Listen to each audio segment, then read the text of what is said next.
Hello, everyone, and thank you for joining us here on High Top Sports Network.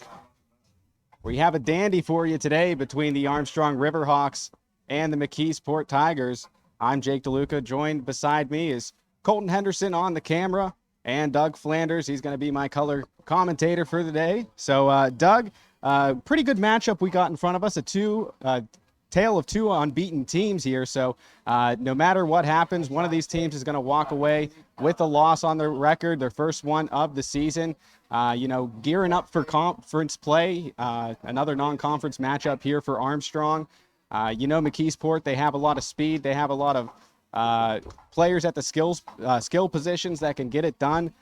So, Doug, what are you looking forward to here today? Yeah, this is a great matchup here. This is the exact kind of game you want going into conference play. See where you stand. Believe me, McKeesport is ranked number 4, Armstrong ranked number 5. The key today is, can Armstrong limit the big play of McKeesport? McKeesport notoriously likes to run the ball. They're going to run that option look. Can the Armstrong defense contain that speed? And if they can, Caden Olson will be out there slinging the ball around. Yeah, that's going to be the big test. It's a battle on the ground versus a battle in the air. Of course, Armstrong, blessed with the WPIAL passing leader so far through 2 games here. Of course, Caden Olson, the passing crown holder from last season, still holding on to that here early on in this season. But I just want to thank everybody here for tuning in to this Sprankles Neighborhood Market pregame show. Sprankles Neighborhood Market is your one-stop shop for all your grocery needs. They got an Oktoberfest happening today. Visit SpranklesOktoberfest.com to check out details. That started today, going on tomorrow, so a lot of great activities down there. Ryan, Doug, and the family at Sprankles, they always do things right, and it's going to be a good time. So if you're got no plans for this weekend, head on down to Oktoberfest, sponsored by Sprankles.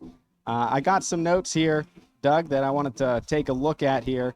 Armstrong, the offense has been potent here. The first game against Freeport, they hung 48 points on the Yellow Jackets, and then last week, 49 points against Deer Lake. So this is a high-flying, high-powered offense that's averaging 48.5 points per game in the first 2 weeks. Now, of course, this is going to be a little bit more of a test for them, but, that high-flying offense certainly can be potent with guys like Caden Olson slinging the ball and Isaiah Brown and Noah Shuttleworth bringing in big time passes. Yeah, this is I'm sure this is a great test for McKeesport as well. See a nice air attack that Armstrong has, and don't forget about their running game too, because Armstrong will keep you honest with that ball running on the ground. Yeah, absolutely. You mentioned that running game that's headed, of course, by Bobby Boyd. In week 1 versus Baldwin, the Tigers, they put up a 48-7 victory. And Bobby Boyd, he rushed for 187 yards and 3 touchdowns. So definitely a guy to watch out for, a junior on this team, already getting some looks from some colleges around the area and whatnot.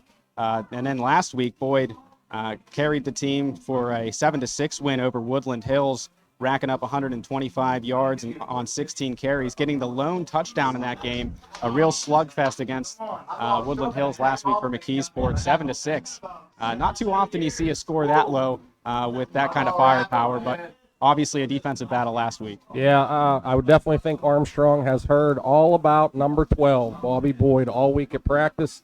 I'm sure they're going to be keying on him, trying to stop him, but not an easy task.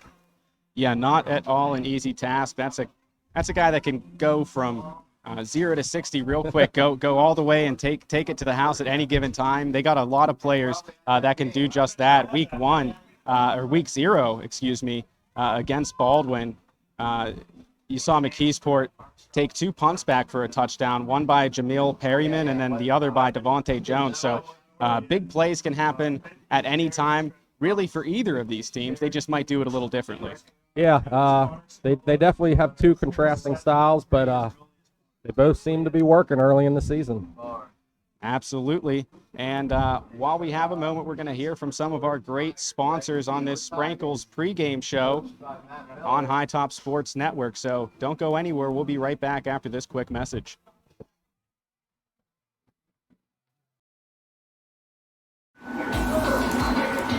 Just finishing up a 100% outside renovation project at the Botanic Store. Don't miss out. Come and see us. Check out our Pennsylvania skill game room. We have the newest machines, the newest games. We have 5 machines. We're about to add a 6th machine. $10,000 jackpots on all 6 machines. Don't miss out on a chance to win. We have the lowest possible prices and the best quality of anybody in the area. We'll take it up against anybody in the area. We put our stamp of approval, hashtag Sable Meat, on every single package, and we're here to serve you every single day.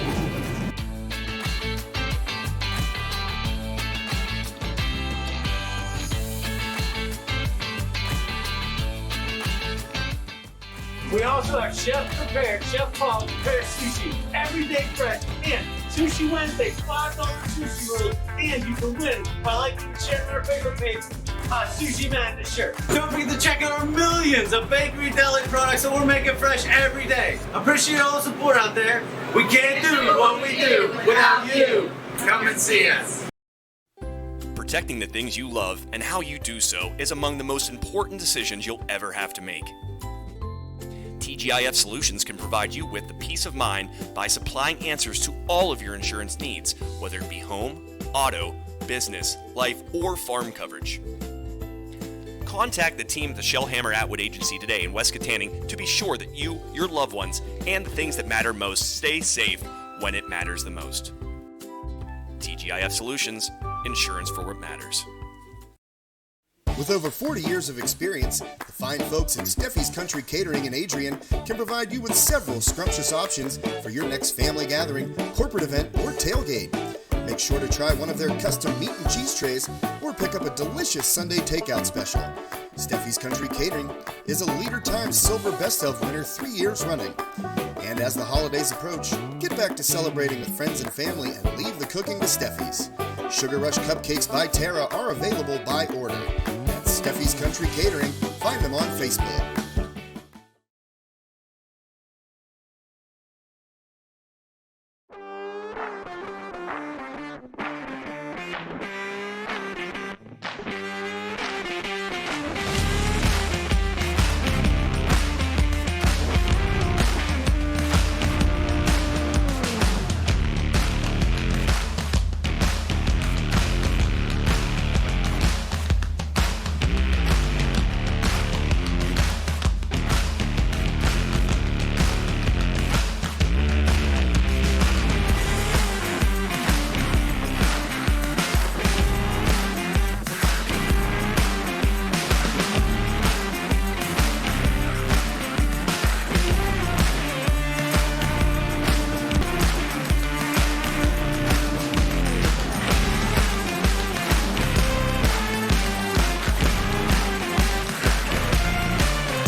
And welcome back, everyone, to High Top Sports Network on this Sprankles Neighborhood Market broadcast. You're listening to the Sprankles Neighborhood Market pregame show here on High Top Sports Network. I'm Jake DeLuca, joined beside me, Colton Henderson and Doug Flanders, as we get you ready for this non-conference Class 4A matchup between two.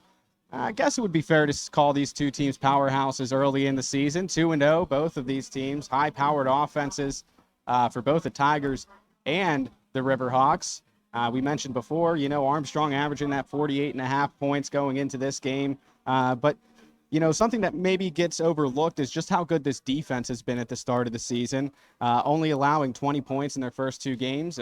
Not a mathematician, but that comes out to 10 points per game. So, anytime you're outscoring opponents by 38 points, you're feeling pretty good, Doug. Yeah, that's a recipe for success every time I look at it. This is a great night here for high school football. There's very little wind and the sun is shining, and I can't wait for this contest. Yeah, it's definitely, only 2 weeks removed from week 0, but that game, temperatures were up nearing the 90s. The press box really toasty. You're talking about needing to change a shirt at halftime. That was the case week 0, but last week, around these temperatures, mid to low 70s. Tonight, the game time temperature right now, 70 degrees at Armstrong High School. So, you won't see, you hope you won't see any cramping from the dehydration that the hot sun can bring down on you. But, we'll just have to wait and see. Yeah, number one, both these teams want to get out of this game injury-free, so when they enter their section play, they can be at full strength. Yeah, nothing like starting section play off 3-0. One of these teams will have that opportunity. And, Doug, just how important is it to get off to a good start like this before you start section play? Well, it's great. It's a confidence builder. Your coaches, they've been working with you all summer and, all through your workouts, and it just reinforces, what you were working on. Obviously, you're having success. It's working. You get your whole team to buy in. Also, with these nice big leads, you can get some depth going. To get the younger guys really confident in what they're supposed to do. Absolutely. And, while we have a moment, I want to take a look at the stats here for the first couple of weeks for both of these teams, kind of look at some standout players from the first 2 weeks of play here in Western Pennsylvania. So week 1, Caden Olson against Freeport went 18 for 26, 267 yards, 3 touchdowns. Passing, all of which happened in the last about four and a half minutes of the first half. Talk about a guy that can just go out there and get you 21 points or 18 points, pending the extra points. That's the kind of arm talent that Caden Olson has. Yeah, super explosive. You might think you have him. He's a big, strong kid. He can elude those rushers and then make the play. If he extends that play, that's when it becomes very dangerous for McKeesport. And, he can't do it alone. Some guys have really stepped up after Armstrong lost their 4 leading receivers coming into this season. Most impressive so far has definitely been Noah Shuttleworth. He's definitely taken a step up in his game. Week 0, 5 catches, 162 yards and a touchdown. And he followed that up in week 1 against Deer Lakes with 7 catches, 86 yards and 2 touchdowns. So Noah already showing that he has what it takes to be a guy that Caden can rely on this season. Yeah, Noah's off to a great start this season for his senior season. And he's been waiting for this a long time, and now it's his turn, and he's making the most of it, and that's great to see. Yeah, absolutely. And then, talking a little bit, we talked so much about the pass game here at Armstrong, and last year, the run game, it wasn't too much of a factor for these Ripper Hawks, but, week 0, you saw Alex Patton go off for 72 yards on 13 carries and a score. He was our gross embroidery player of the game there for week 1. So just talk about how important that is to not only just not becoming one-dimensional, not having teams just constantly expecting to pass. It's good to have a guy that you can throw out there. And Armstrong, for the most part, has been by committee, but I'd say Patton has kind of solidified himself as the number 1 running back so far this season. Yeah, I would agree with that. It's very important that you have some offensive balance. You don't want Caden dropping back every single play and letting these rushers come at him. You get him with some screens, but then you want to get him with some draw plays too. You can work some play action, stuff like that. Armstrong definitely is a threat on the ground this year. Maybe not in the years past, but this year they're getting back to a little bit of balance, and that goes a long way. Yeah, I mean, it's not the days of Zane Dudek running for 300 yards a game, but definitely whenever you can switch it up a little bit, it keeps the defense on their toes. And going up against a team like the Tigers here tonight, that's something that Armstrong is definitely going to have to do. Yeah, this should be one of the best defenses I would think that Armstrong would see all season. McKeesport is a perennial playoff team. This is going to let the kids know, hey, this is what it takes. This is what we're going to be up against down the road. Yeah, and I mean, their defense, McKeesport's defense, was on display last week. Holden Woodland Hills, another team that's always in the mix, always a powerhouse, always a playoff team, holding them to 6 points. So that just goes to speak to what you said about how this is going to be a big test for the offense here of Armstrong. Yeah, something has to give tonight. I don't know if it's going to be high scoring or low scoring. It could be either. I mean, I think there's an equal chance that this could be a shootout, and No, just as much of a chance that we could see a low-scoring affair today. Both of these defenses doing a great job so far early on in the season. We mentioned Armstrong only allowing 10 points per game this year, but McKeesport, they've allowed 13 points all season, so they got 6.5 points per game. So it's going to be not only offensive fireworks I think we'll see here tonight, but strong, solid defense as well. Important to get off to a good start for Armstrong to let McKeesport, hey, we're here to play. We're going to put up some numbers on you tonight. Yeah, absolutely. Believe it looks like the marching band might be getting ready here. Bring us in. And we'll, of course, have to pause here for the national anthem when that time comes, but one of the things that is good to see this year, we had home marching bands for the games here at Armstrong last year, but no away marching bands this year. Things have changed a little bit. Both marching bands in attendance here today, and of course we'll have that for you at halftime. Yes, the 700 shop does sell work. You can see both of these great marching bands and all the work that they put in to make their shows as great as they can be.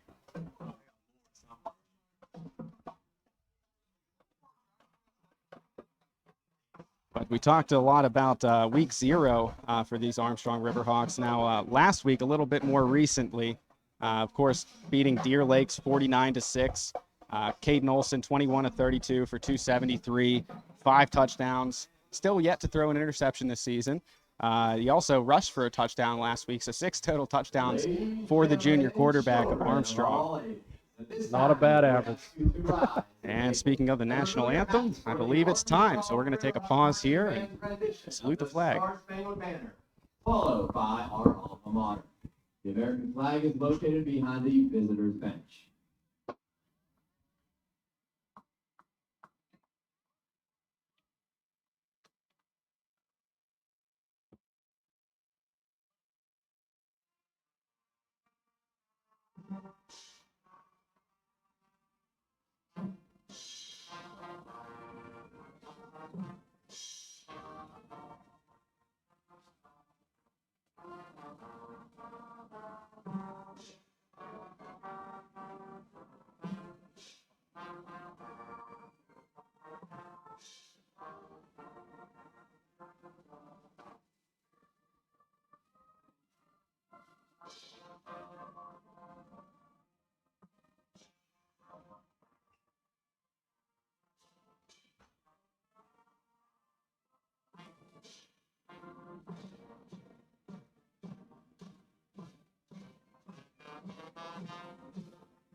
And just a wonderful rendition of the national anthem by Armstrong's marching band.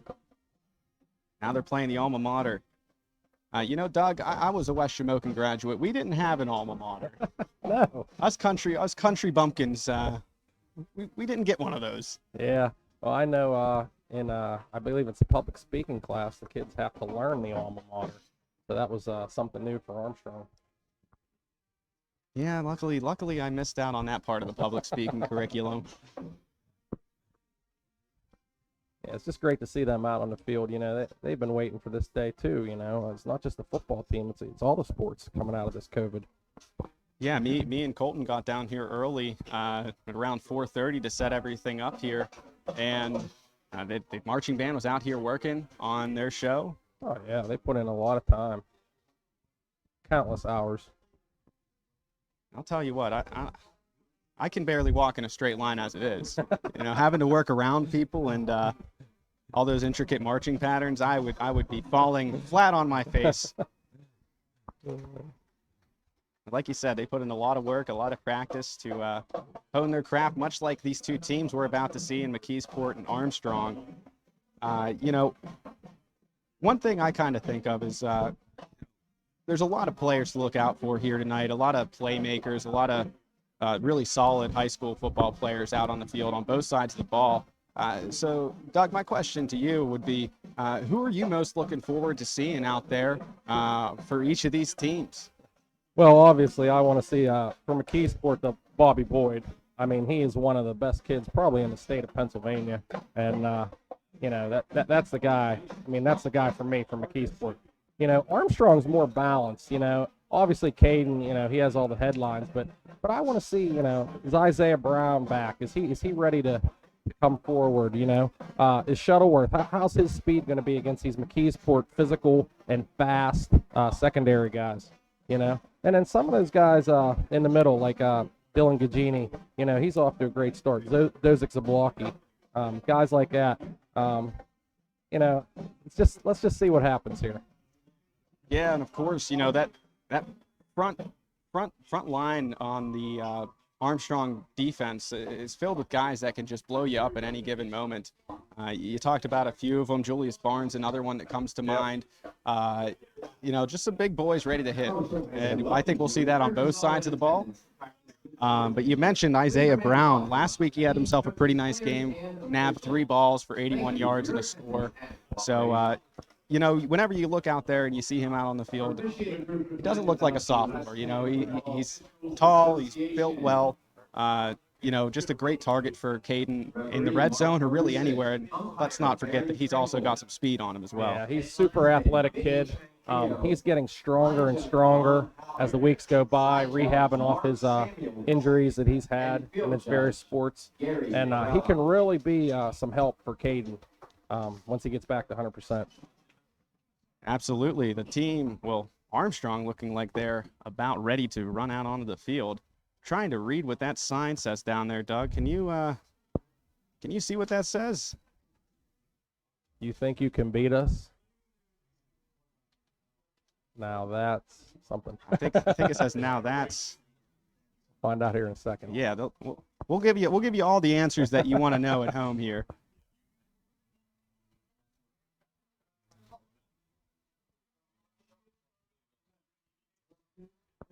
But if you're Armstrong, we talked about Bobby Boyd and his explosiveness coming out of the backfield. How do you stop somebody that, or maybe not stop somebody like Boyd, but slow him down, make it difficult for him? You have to play your angles. You have to stay in your lanes, play your gaps. You have to push the kid back to your help. You can't let him get around the corner. And that might be the difference on McKeesport versus a Freeport or a Deer Lakes. If you're out of your lane and you make a mistake, it could be the whole way to the end zone. To the house, as they say. To the house.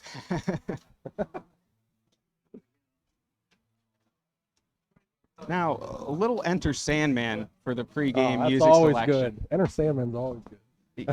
You can't go wrong. I can't remember what college football game happened this past week. Virginia Tech. That was it. They're all about Enter Sandman. Yeah, great atmosphere down there. And then after a year with no fans, to see an entire stadium rocking and rolling to a little Metallica, it makes you feel like you're back. Yep.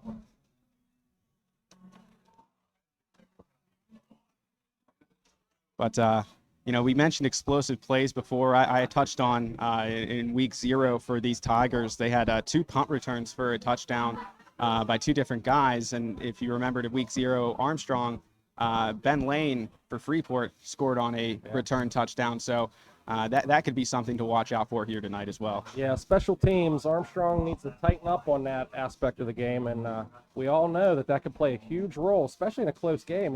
The McKeesport Woodland Hills games was a 7-6 game. I mean, you don't see a lot of field goals kicked in high school, but it could come down to that tonight.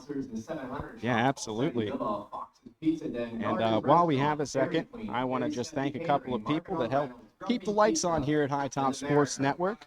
Of course, our pregame sponsor, Sprinkles Neighborhood Market. Oktoberfest going on right now. You can get your tickets there. You can get your tickets online. SprinklesOktoberfest.com is the website. And, of course, Sprinkles Neighborhood Market is located at 151 North McKean Street in downtown Katanning. And they feature an unrivaled meat selection and deliver quality ingredients at the most competitive prices around. Be sure to sample the chef-made sushi, always prepared fresh daily. And be sure to stop in for Sushi Madness every Wednesday for just $5. Pick up a homemade grab-and-go meal, take home a delicious custom hoagie, and remember to check out Sprankle's Facebook page to hashtag Save on Meat. I also want to thank Ryan Bowser State Farm. Buckle up with State Farm to find auto insurance that fits you and your family's needs. Agent Ryan Bowser can assist you with all of your auto insurance needs, from collision and comprehensive to rental and rideshare. State Farm is the largest insurance provider in the United States, and Ryan Bowser can help you find the plan that's right for you. Just a little over 10 minutes to go here before opening kickoff. We saw the captains down at the 50-yard line earlier for the coin toss, rather. I'm not sure who won that. Couldn't really make it out from up here, but in 10 minutes, I can tell you for sure who will start out with the ball first here. And, that's always a little bit of an extra mind game as well. Do you win the coin toss? Do you defer? Do you elect to receive it first? And another thing, if you defer, you get to choose which end zone you're defending in the first half. And then, obviously things switch in the second. So, mind games start early on the football field. Oh, definitely. You always want to get off to a good start, especially in a big game like this one. Two explosive offenses. Normally, I feel like most teams defer, but with these two offenses, who knows? Yeah, sometimes it doesn't hurt to get the ball first and, really capitalize on an opening drive. For an away team, it can deflate the wind out of your sails. For a home team, it can get this crowd that's, I'd say, it's a pretty packed stadium here tonight, Doug. Yeah, it's definitely filling up. That's good to see. Nice night, Western Pennsylvania. Oh, there's our sign, Jake. Oh, boy, you think you can beat us? Now that's fantasy with a football, a little fantasy football. I like that, little fantasy football. I'd take Caden Olson on my fantasy team. I'll tell you what, you'd be pretty well off with Caden if there was a high school fantasy football in Western Pennsylvania. The players. McKeesport coming out onto the field. McKeesport donning red helmet, white jerseys, black lettering, black pants, red socks. A little splash of color there. Yeah, I'm pumped up for this game, Doug. I think it's going to be one of the better ones that we'll see this year. I mean, anytime you have two top 5 teams battling it out, you're sure in for a good one. Hey, when the schedule came out, I'm not going to lie. I looked down the schedule. This is the one I circled. This was the game. Let's find out where Armstrong's at, where McKeesport's at. You never know. Later in the year, you may see a rematch. You never know. Armstrong, of course, last year finishing 4-4, just outside the bubble of a playoff spot. And I know Coach Fabian and all the players, I know that they want to get back to that. They want to try and be the team that wins this school their first football playoff game. Oh, yeah. It's definitely something that's been on everyone's mind, for sure. And here come the Riverhawks.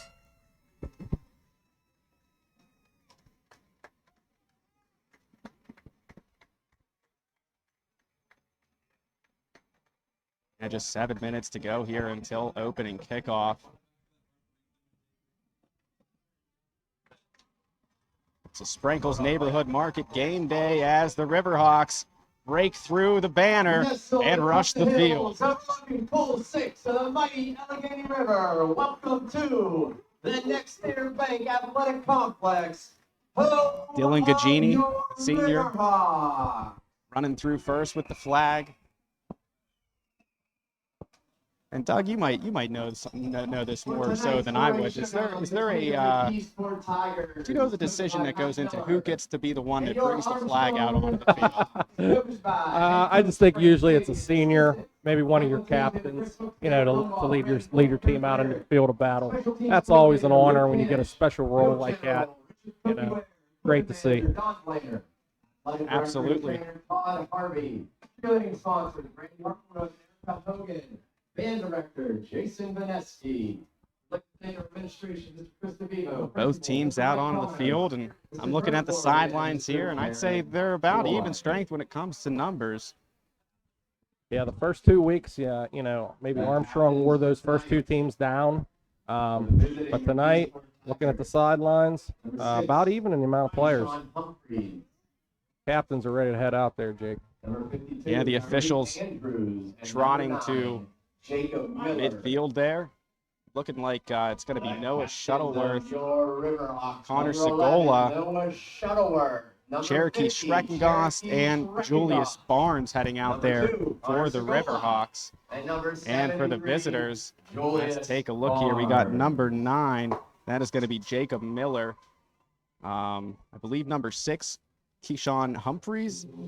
And number 12, I believe that is. Of course, that would be Bobby Boyd, the excellent tailback here for McKeesport, a name that I'm sure we're going to be saying a lot here tonight. Yes, I believe so. Can the Riverhawks stop Mr. Boyd?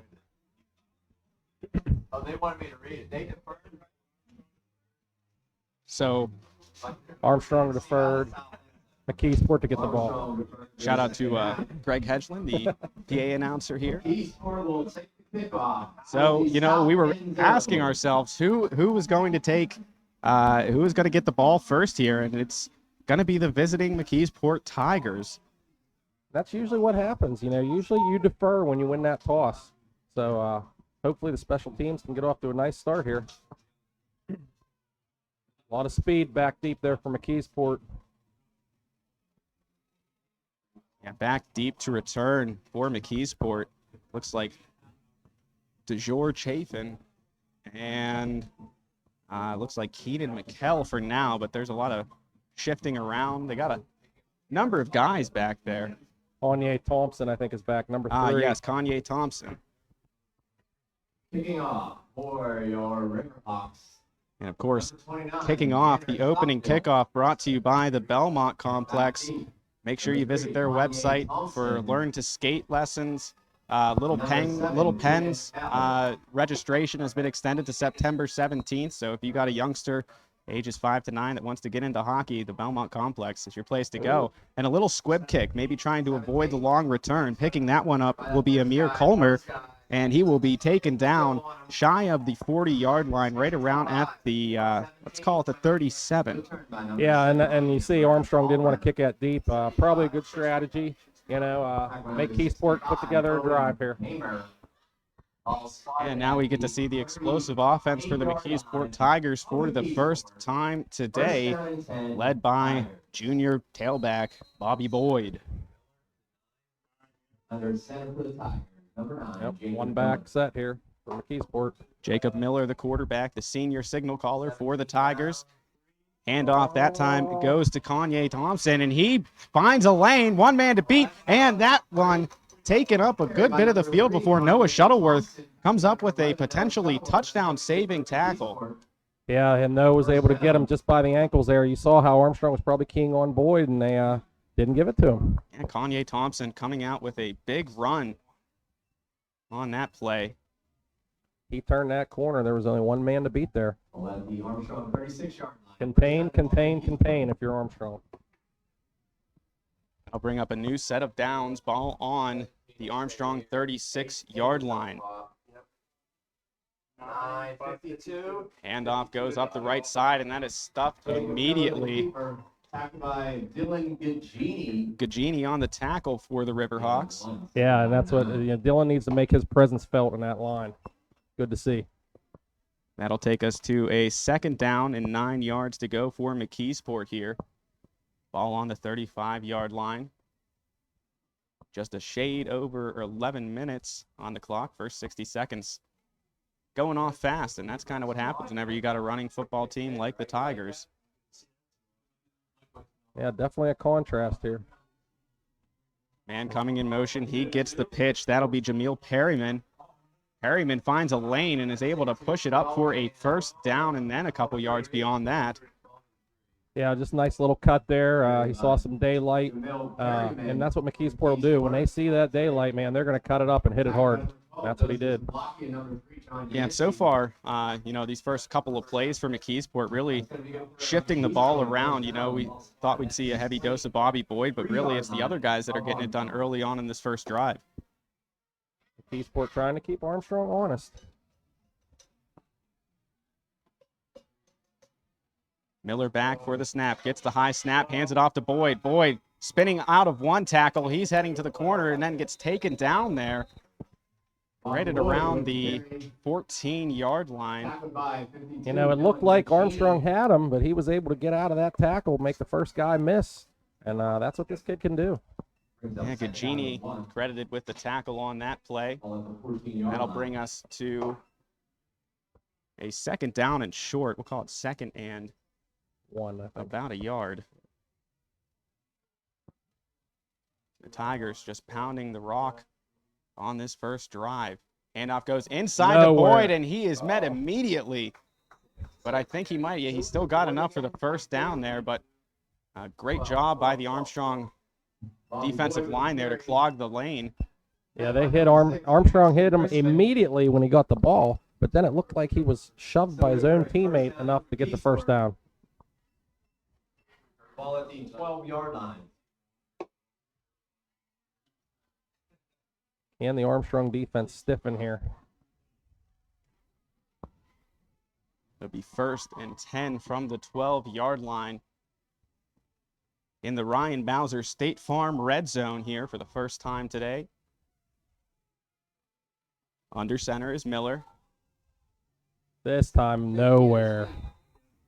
Similar to what we saw in the last play, just stopped immediately.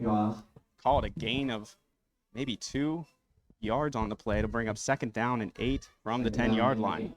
Tackled by Cherokee Schreckengoss. Nice job in that middle.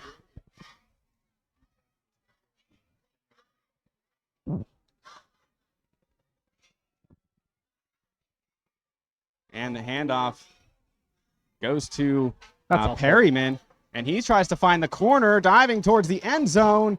They're going to mark him in for a touchdown. It looked like for a second there, Doug, that they were going to call him short right at the 1-yard line, but Perryman and the Tigers get on the board first here with a touchdown. Yeah, he turned that corner, and, the Armstrong corner there was trying to push him back to the inside. Didn't get him. Nice job to lay out for that pylon, and he just hit it just enough to get the touchdown.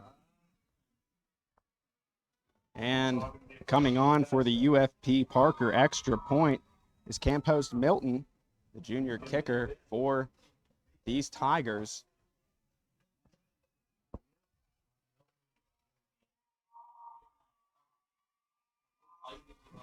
And the UFP Parker extra point is up, and it's good. Looked like it was tracking a little to the near side here, but works its way in, and that'll get us our first 7 points of the game. McKeesport, though, looking solid on that first drive, just chipping away with, they had a couple of big runs. Perryman accounting for both of those large chunks of yardage on that drive, and he was paid forward with the touchdown. So, we saw what McKeesport could do on offense. Now it's time to see what these Riverhawks can accomplish against this defense. Yeah, McKeesport just did what they always do. They get the ball, and they methodically go down the field.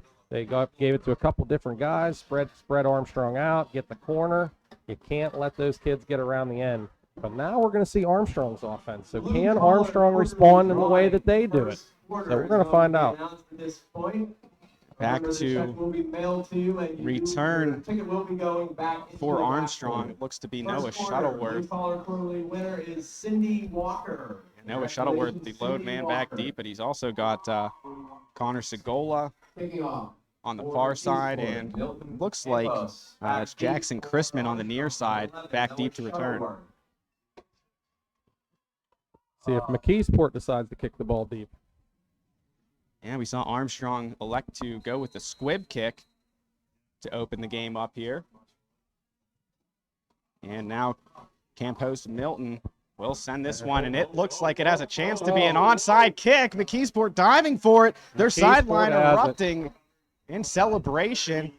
And these Tigers, man, they're taking out the claws early. What a great call by McKeesport. Armstrong never expected it. That ball went a good, 10 to 15 yards in the air before it hit the ground, and then it was anybody's ball, and it bounced McKeesport's way. Yeah, high arcing kick there, kind of just had a lot of hang time. Armstrong's up men, they just weren't ready for it. So McKeesport now with a chance to go up by 2 scores on this drive. This could be a key drive of the game here. Armstrong really needs to stop them here. Can't let these Tigers get too far ahead of you. Man in motion, that's Kanye Thompson. He goes into the slot.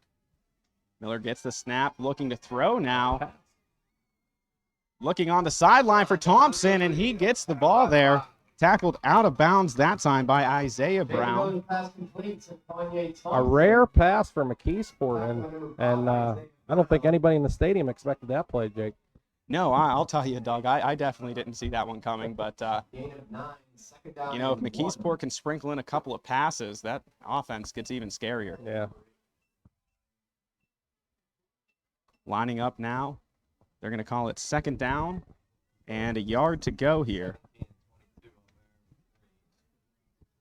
Ball placed on the 28-yard line of Armstrong. Handoff. That time goes to number 12, Bobby Boyd, and he's taken down. That's right around the 1st down marker, so we might get the chain gang out there for the first time today. I think he's a little short, Jake. A great play in the middle again by Cherokee Schreckengost. Yeah, that's 2 now early on where he just blew up the running lane and tackled him for a very short gain or none at all. That's one way to stop Boyd, you know, hit him as soon as he touches that ball. Don't let him get going.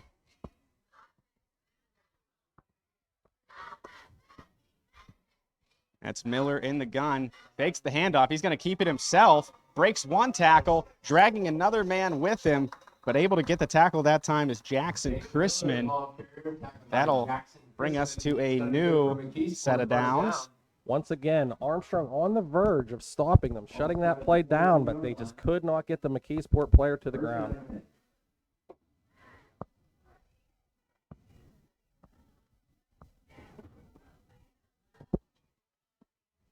So 7 minutes and 20 seconds left in the opening quarter, and it's been all McKeesport.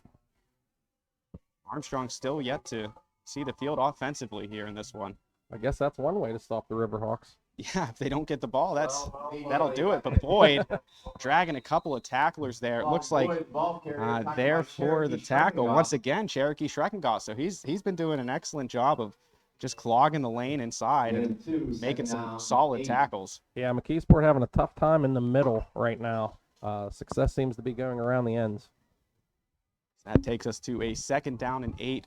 Ball placed on the 19-yard line. And once again, we're in the Ryan Bowser State Farm red zone. Ryan Bowser State Farm, like a good neighbor, Ryan Bowser's there. Miller gets the snap. Quick screen pass to Boyd. He catches it in stride, spins off one tackle, but then is taken down right around the 13-yard line. Nice little quick out play there to Boyd. Boyd, you know, cut it upfield. Armstrong able to get him to the ground. Another key 3rd down. We need to stop here. Caleb Retzer coming up with the tackle there for Armstrong on the play. And Boyd will head to the sideline as Jacob Miller heads back to the huddle. 3rd and 3. Running back in the backfield now is Keyshawn Humphreys. Whoa. And that's going to be a penalty there on McKeesport. Back him up 5 yards on the false start. All kind of motion going on there. And that's the thing. Sometimes, you know, motion is used to, you know, trick your opponent, trick the opposing team. But sometimes it can trick your own team. Kind of saw it right there. Yeah. Had some different personnel in the game there too on that play for McKeesport. 3rd and 8 now. Ball on the Riverhawks 14-yard line. Or 19-yard line, excuse me. Miller coming back to the huddle for the Tigers. Boyd back in the game. 2 wide receivers split at the bottom of your screen. That is Dennis Jackson and Thompson. Nearly getting there. That one soaring over the head that time of the intended receiver, Amir Colmer. But you were talking about how Armstrong needed to get that big 3rd down stop. And this is where it gets interesting. You know, in high school, how much do you trust your kicker here? Yeah, Great call there by Armstrong, bringing that blitz, made the quarterback throw. Jackson Chrisman just made him throw before he was ready. But you see McKeesport, there's no kicker coming onto the field. You know, with an offense like they have, they're going to go for this 4th and 8. They've showed the ability to break plays. Armstrong on this drive showing the ability to stop them in their tracks. A big play here early on in the game with 5:24 to go in quarter number 1. Miller again. dropping back, evading the pressure, Wide throws it open. up, and that is a touchdown pass to Amir Colmer. Like you said, But Doug, it's coming back, Jake. It's coming back. There's a hold. lucky break there for Armstrong. Just a blown coverage by Armstrong. I mean, there wasn't a player within 10 yards of that receiver standing in the end zone, but a big hold. So now, 4th and 18? I don't know if McKeesport has a kicker. Well, me and Colt saw him warming up out there, number 41, Campos Milton. Colt seemed pretty impressed with Milton out there, so I don't know if he has this kind of leg. No, but this is, again, going for it. It's super important that Armstrong can get off the field here. 4th and 18. 3 wide receivers split to the top of your screen, 1 on the bottom. Miller gets the snap, drop back to throw, under pressure, steps up in the pocket, gets met immediately. Great tackle there by Caleb Retzer. Huge play for the Riverhawks. Get that offense out there now. Only down 7-0. Show them what you can do. Yeah, that was a huge defensive stand. You know, McKeesport getting the onside kick to start this drive. You know, you saw the bend but don't break defense there for Armstrong. Yeah, little help for a couple penalties. You know, definitely helped out the Riverhawks there. But hey, take all the help you can get. Absolutely. All you can do is line up for each play. Armstrong did it there on that drive and came away with a turnover on downs. Now that'll bring the WPIAL passing leader, Caden Olson, to the field. He's in the gun, flanked by a back. That is Jackson Chrisman. Olson gets a snap, play action pass. Nice. That one finds his receiver. He takes it up a couple of yards. I believe that is indeed Connor Segola on the catch. Nice little play there by the Riverhawks. Had a lot of running room there, but it closed very quickly in the middle of that McKeesport defense. A 4-yard gain on the connection from Olson. Olson to Segola, excuse me. Once again, Olson lined up in the gun. Dropping back to throw, and another screen, that time to Chrisman. Chrisman evading a couple of tacklers, turns back towards the near sideline before being taken down that time. And that's how you stop the big pass rush there. You know, you set up that screen, try to keep them honest. Great call again by Armstrong. 1st down. That's going to be good. 4 minutes and 22 seconds left to go here in quarter number 1 as Armstrong is marching, picking up their 1st down of the game here. Olson in the gun, trips to the top of your screen. That time a handoff inside to Chrisman. He's wrapped up right at around the 43, 44-yard line before being taken down by Ben Eastman. Yeah, that time there was no fake. That time they handed the ball off in about 1 yard. You gotta run the ball. You gotta keep them guessing. So Armstrong with their first run of the game here. Armstrong getting to the line very quickly. Olson looking to the sideline for the audible. Olson gets the snap, fakes the handoff, looking downfield. He is going to let this one fly. Shuttleworth, did he come down with it? That was a big-time hit there by Jamil Perryman that knocked that ball free. But you talk about a ball placement right there. Right on his hands, right in stride, perfect pass. Give McKeesport some credit. That was a nice hit to jar that ball loose. That'll now bring us to 3rd down and 9. We saw McKeesport able to convert on some plays here. Armstrong now having to do the same on 3rd and long.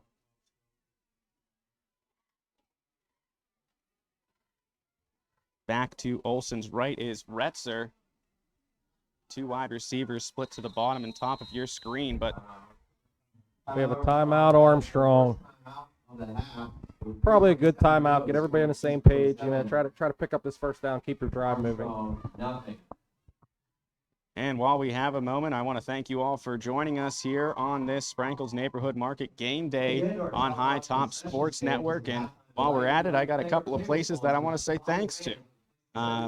Fall is upon us, so let the fine folks at the Franklin Village Shop and Save and Fuel Center take care of you and yours this holiday season. Grab all of your holiday essentials at the Franklin Village Shop and Save. Turkey, stuffing, you name it, they'll hook you up. You can always save on gas with fuel perks. So come on into the Franklin Village Shop and Save today. Also want to thank Phoenix Physical Therapy in Katanning. Life is all about motion, so orthopedic injuries are just, well, they're just a part of life. Phoenix Physical Therapy in Katanning can help you recover, recharge, and rise to new heights after an injury by creating a program focused on you. Your life should be pain-free and filled with activities you love, and with the help from Phoenix, you can get there. Schedule 24/7 online at phoenixphysicaltherapy.com or call today to make your appointment. Back to Caden Olson's right, that is Retzer. Olson dropping back from the shotgun, stepping up in the pressure, evading a sack. Quick throw out there, just goes in between the hands that time of Jack Valasek. Valasek, another one of those young players. You know, he had a great basketball season last year, now stepping out on the football field. He's another big target for Caden to throw it at, around 6'1", 6'2". But that time, that ball just goes in between the hands. And that's exactly what we're talking about. You know, Caden able to extend that play. When he's got that time, he can find that receiver. Looked like Jack was open, passes a little high, but could have gone either way there. Boyd and Perryman back deep for the Tigers. Set to punt it will be Jackson Chrisman here for Armstrong. Clean snap. And a nice boot there by Chrisman as that one is tracking out of bounds, and that's exactly what you want to do against a that was a perfect angle punt, keep it away from the speed, and now we have a flag on the field, and I'm pretty sure this is going to be against McKeesport. Yeah, Kanye Thompson just kind of throwing up the hands like, what did I do? But we'll see what the officials say here. As it stands, McKeesport will take over 1st and 10 from their own 23-yard line, but this ball could be moved back.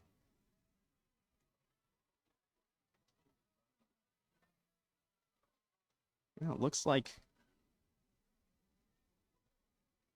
some discussion down on the field from the officials.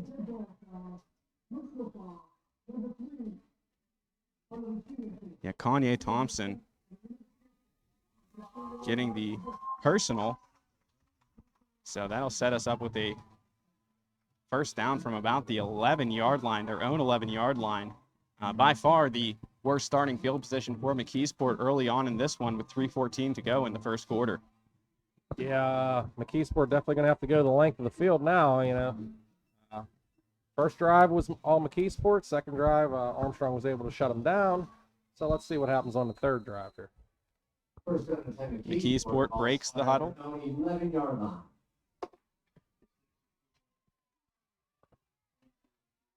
And once again, it will be Miller under center.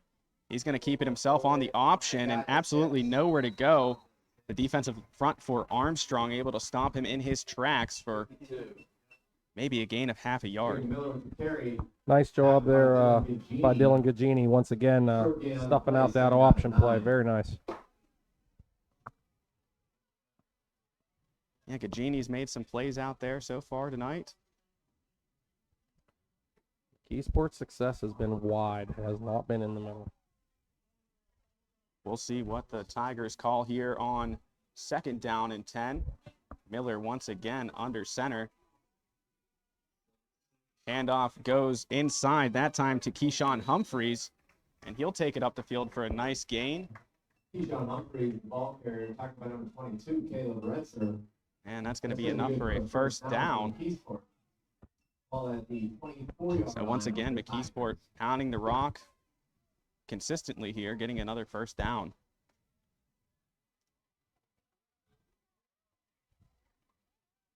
That'll put the ball at the 24-yard line of McKeesport with 2 minutes to go here in the first quarter. Man in motion is Thompson. And Miller keeping the ball himself there, but he's going to be tackled for no gain on the play. And Armstrong with the fumble. I was wondering, it looked a little goofy going around the end there. I thought maybe the ball was on the ground. Big play for the Riverhawks. Yeah, what looked like happened down there, Doug, was maybe a miscommunication on the exchange there.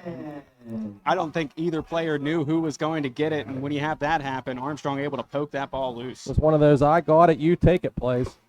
And this sets up the Riverhawks in excellent field position here, starting at the Tigers' 25-yard line with 2 to go. Can the Riverhawks turn this turnover into some points?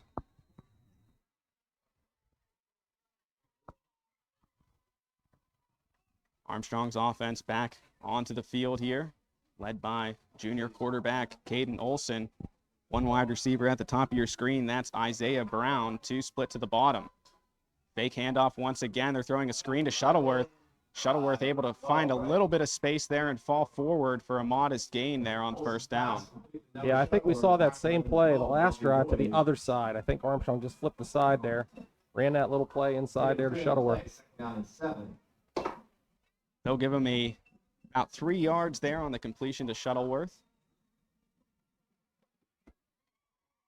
In the gun once again, Caden Olson. To his left is Retzer. In motion now is Shuttleworth. Lone wide receiver at the top of your screen is Brown.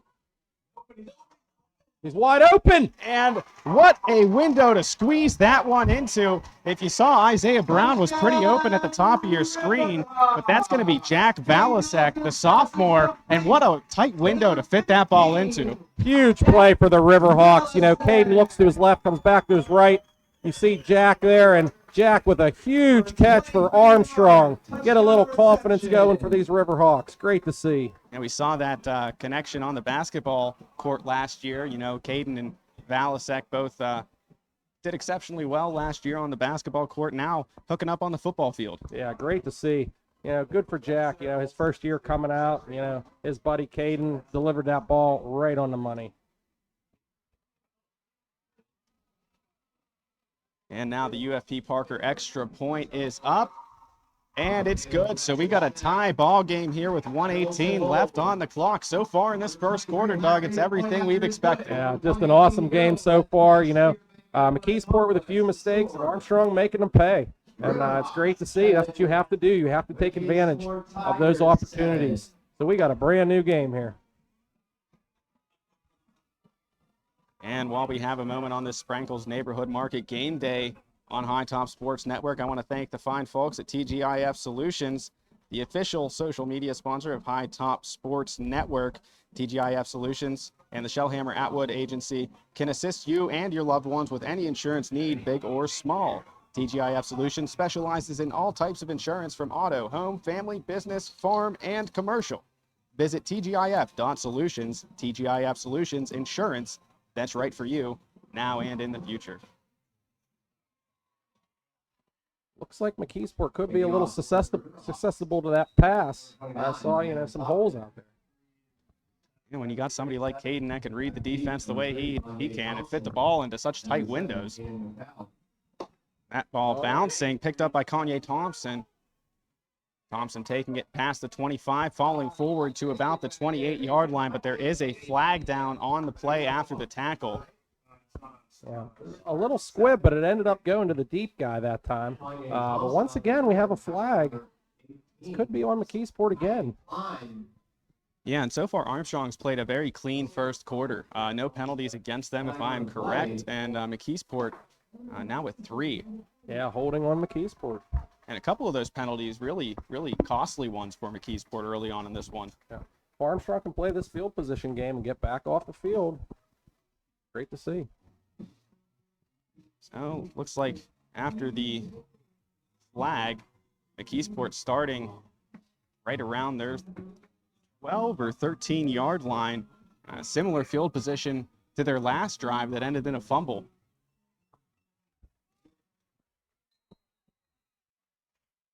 So they'll spot the ball at the 18. And that'll bring Jacob Miller in the shotgun. He's flanked by Boyd.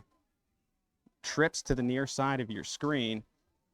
Quick screen pass to the outside receiver there and taking it, making a man miss there was a Mario Fleming, and he'll get down past the first down marker for a nice gain on the play. And Mario Fleming. you know, McKeesport surprising me a little bit with how often they're passing the ball here early on. Yeah, I'm a little surprised as well.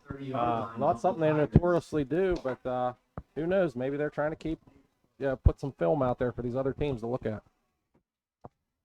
And I mean, whenever you have playmakers in space like McKeesport, you know, a lot of screen passes early on here, and they've been able to turn them upfield for some positive yardage.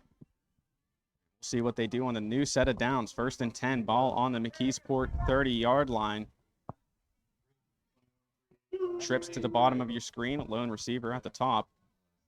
Fake handoff and another pass. That one low. That might have been a fumble there, but falling on top of it was Amon Knight, and I don't know if that was behind the quarterback. A dangerous play. Boy, was that close, and the official came in and called it incomplete, but very close to being backwards there. They're gone. Thank you. That'll take us to a 2nd down and 10 yards to go. Ball in the 30, just 26 seconds left here in the opening quarter.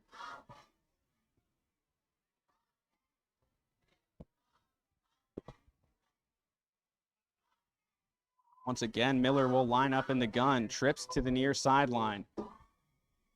Boyd in the backfield.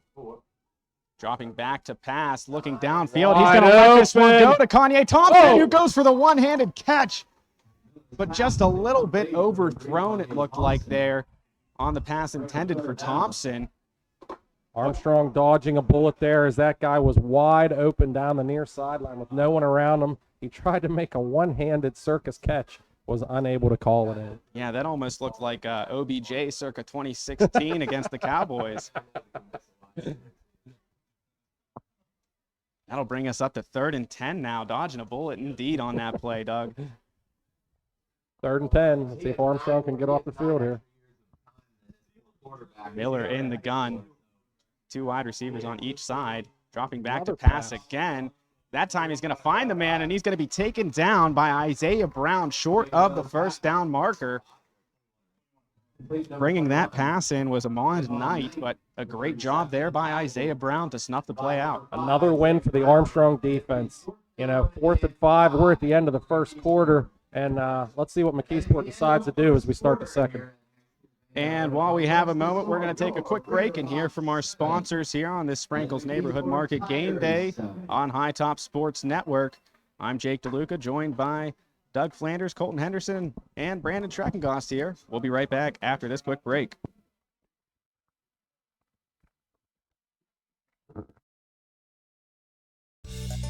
Gross Embroidery and Sign Shop is the official clother of High Top Sports Network and is a family-owned company that can handle all your custom embroidery, custom sign, and laser engraving needs.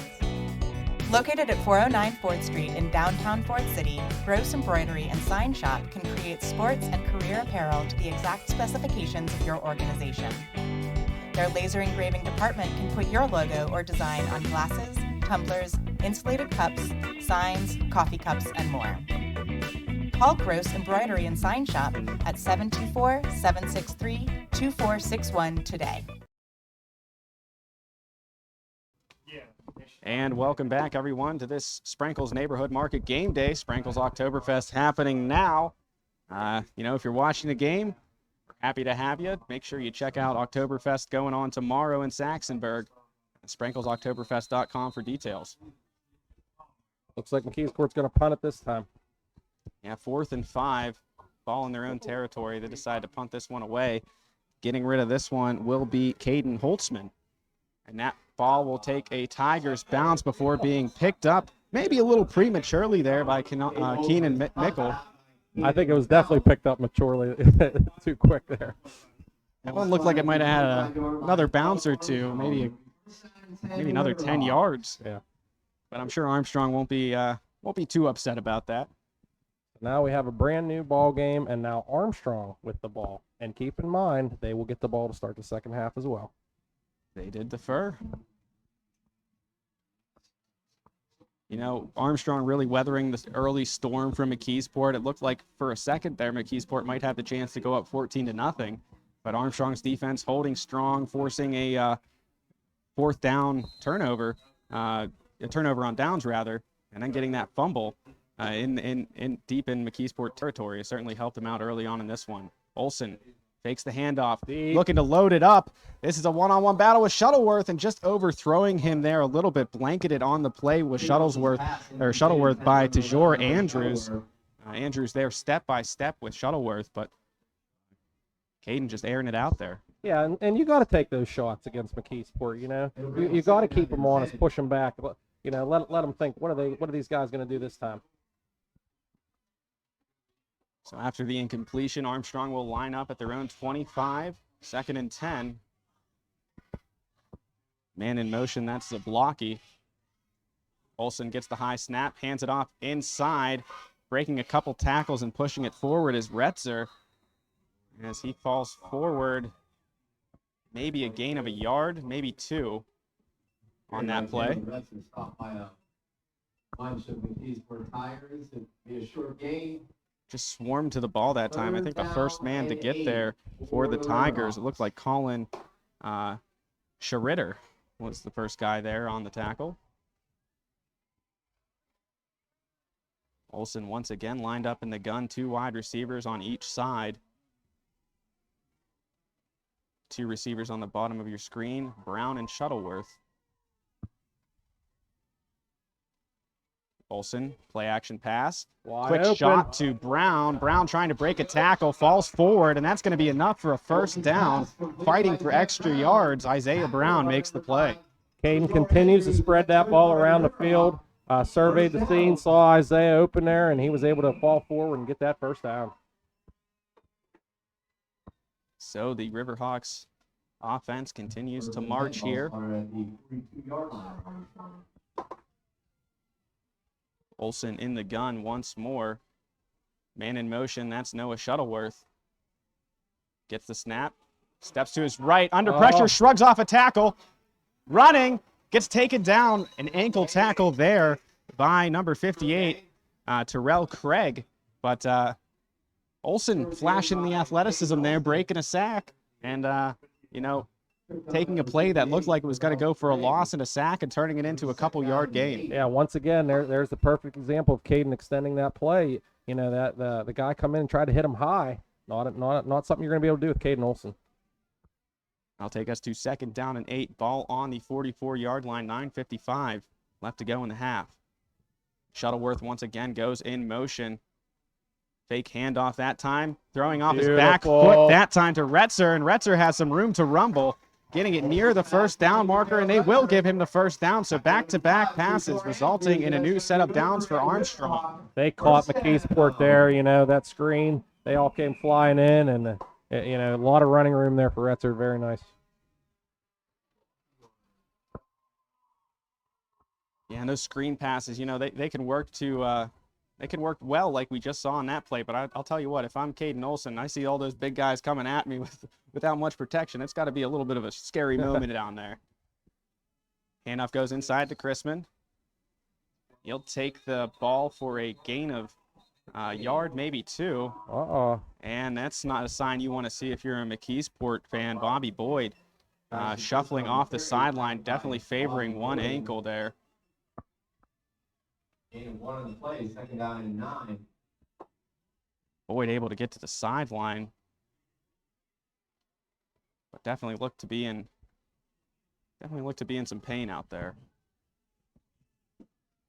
Olsen in the gun, gets the snap, fake handoff there by Chrisman. Got him. He'll find Brown once again on the curl route, and that's the 2nd time this drive that Olsen's been able to connect to Brown on that quick curl. Definitely Armstrong finding something.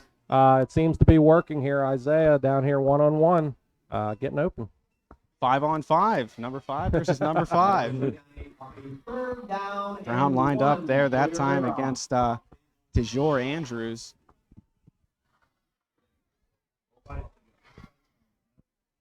And now it'll be 3rd down, 1 yard to go for the Riverhawks. Olsen under center. Fakes the toss. Handoff goes to number 12, and that is, of course, Zablocky. Zablocky with a big-time run, and talk about a little deception there for the Riverhawks. Faking the toss, and handing it off. Number 12. Just a great call by Armstrong there, you know. Everybody in the world thought the ball was going the other way. Snuck out into Zablocki and let him rumble. I don't know. I think that, you know, Olsen and Chrisman maybe deserve an Academy Award for that sell there. Definitely some good acting down there. Armstrong into that red zone. Can they come away with a touchdown and get this lead? Isaiah Brown and Noah Shuttleworth to the bottom of your screen, split out wide. Olsen with the handoff up the middle, and that's going to be major yardage there as we're in the Ryan Bowser State Farm red zone. Armstrong's best run up the middle there by Jackson Chrisman. Saw a little daylight. Good to see. Armstrong softening up that middle. Yeah, they've had a pair of really good runs here on this drive, and looks like we're going to get a timeout. Was that called by Armstrong? No, it was by McKeesport. There was a player trying to get off the field. Armstrong was ready to snap the ball. You always got to be ready. So McKeesport elects to use a timeout, and I don't blame him the way Armstrong's driving. Yeah, absolutely not. I mean, Armstrong getting it done on in both ways, you know, running the ball for a couple of first downs and, of course, passing. And then I think I saw a flag just fly out. Not sure. Maybe that was just a yellow towel, but looks like a flag on the far sideline there. I don't know how you can get a flag during a timeout, but stranger things have happened in this game. Third quarter and announced up here by the fourth quarter. Yeah, I'm not sure what that is. Stop by and grab that raffle. And of course, I would like to mention that Stanley's Bar and Grill sends their steadfast support to the Armstrong Riverhawks this season. Be sure to go to Stanley's for a quick bite to eat, order pickup, and be sure to try their famous hot sausage sandwich. That's Stanley's Bar and Grill located at 507 4th Avenue in Ford City. And I'll tell you what, that might be the best hot sausage sandwich around. Yeah, I think they're the winner for hot sausage in Armstrong County. It's a nice slice of American cheese. You don't think it's going to work, but man, oh man, it works in every way possible. The 50-50 is up to $885. It's up to $885. Big payday for the 50-50 of over $800. That's what happens when you get a big crowd, and that's what we have here tonight. Grab your 50-50 over $800 right now. 2nd and 1. What does Armstrong do? Do they elect to pound it up the middle? Do they do a little play action? I mean, they've just had a couple of big gainers on the ground here. In the Ryan Bowser State Farm red zone here. Caden Olsen lining up in the gun. Shuttleworth marching to the far side of the field. There's a blocky also going in motion. Fake handoff there. Caden has to get out of trouble. He avoids the pressure. He's going to take it to the corner, heading out of bounds. Great run there by Caden Olsen. Felt the pressure, able to sidestep the defenders and make his way out of bounds for another Riverhawks first down. Once again, the first look wasn't there. Caden didn't have it. He elected to pull it down. He knew he could get the first down, and he got it. Smart decision, not trying to force something that wasn't there. It's those long strides that Olsen's able to take with his 6'4" frame. You know, it doesn't look like he's moving very fast, but those strides carry him. And I mean, he's able to outrun some people out there. We got a little wildcat action now. Snap goes to Chrisman. He bobbles it, able to keep it in there, but nearly a disastrous play there for Armstrong out of the Wildcat. Almost snapped it over his head, but able to avoid disaster there. That'll set us up with 2nd down and goal from about the 8-yard line here for Armstrong. And this drive has taken up a large chunk of clock here, and it continues to tick down inside 6 minutes and 40 seconds to go here in the opening half. Yeah, we talked about big plays before this game, and it's just been methodical offense. Brown, Shuttleworth, and Segola, wide receivers split out to the bottom of your screen. Caden Olsen in the gun. To his right is Chrisman. And it looks like a timeout called down on the field by Armstrong. Once again, smart. Use your timeout. Make sure you're in the right play. You know, get the right call here and try to get the ball in the end zone. And while we have a second, I just want to let everybody know that the Manor Township Fire Hall wishes the Riverhawks the best of luck this season, both on and off the field. Manor Township Fire Hall, protecting you and yours when it matters most. And we have so many great sponsors out here on High Top Sports Network. Appreciate all of them so much. And I appreciate everybody at home tuning in, watching the action. Maybe you're driving and you just have the audio on. However you're listening, however you're watching, we all greatly appreciate it. And if you're feeling like it, you can click that donate button. Every dollar helps us grow and continue to bring you more and more games and get better equipment, have more functionality here at High Top Sports Network. So thank you all for listening, and thank you to all of our sponsors. Olsen, alone in the gun, drops back, rolls out to his right, but a whistle is blown before the play gets Offsides, started. McKeesport. Armstrong with a little trickery there. Yeah, Olsen started off flanked by 2 wide receivers on each of his side before they split out wide. Once again, McKeesport was not ready. And this Armstrong offense really being versatile here on this drive. You saw the fake toss earlier and then the handoff to Zablocki. Now some more trickery as Armstrong moves up to the 4-yard line. Olsen Wide open. Oh, man. Touchdown pass to Dozic Zablocki. And that was kind of a similar look to what McKeesport had before their play got called back on their last drive. But Armstrong able to get the points and the lead here with 6 minutes and 19 seconds left in the first half. Great call again by Armstrong. Go with a little trickery, keeping McKeesport off balance, and they could not find Dozic Zablocki. So now on to attempt the UFP Parker extra point. That is going to be Hunter Reed, the freshman. And that kick is up and through the upright. What a nice drive by the Riverhawks. Their first lead of the ball game, Jake, 14-7. 14. Yeah, we mentioned earlier this game had the potential to get away from Armstrong early, but the defense really, really stepping it up after that first drive where McKeesport came down and scored immediately off the opening kickoff. It's been all Armstrong since then. It has been. Ever since the onside kick, Armstrong has really come out and just taken it to the Tigers. And the second quarter has been huge for the Riverhawks to start this season. If you go back and look at those first 2 games, they put up all these points in the second quarter, and once again, it's happening. Yeah. You mentioned their second quarter success. Against Freeport in the final 4 minutes of that first half, Caden Olsen threw for 3 touchdown passes. So, this team really puts it all together in the second quarter, and we saw it there. A really long drive. I believe that drive took almost 6 minutes off the clock there. Yeah, just a nice methodical drive by the Riverhawks, spreading the ball around, keeping McKeesport off balance. And another squib kick there. That's going to go to the deep man. He has trouble fielding it, able to pick it up. And Armstrong still trying to bring him down, but what a shifty player Keenan McKell is. I thought for a second, he was going to be blown up immediately, but he stayed alive. Still didn't get that many yards out of it, but it showed his shiftiness for sure. Once again, McKeesport's going to have to start inside their own 20-yard line. Field position has been Armstrong's way this first half. There's 3 straight drives that they have to start inside their own 20. Contain, contain, contain. So with 6:12 left to go in the half, it's 1st and 10 from the McKeesport 18-yard line.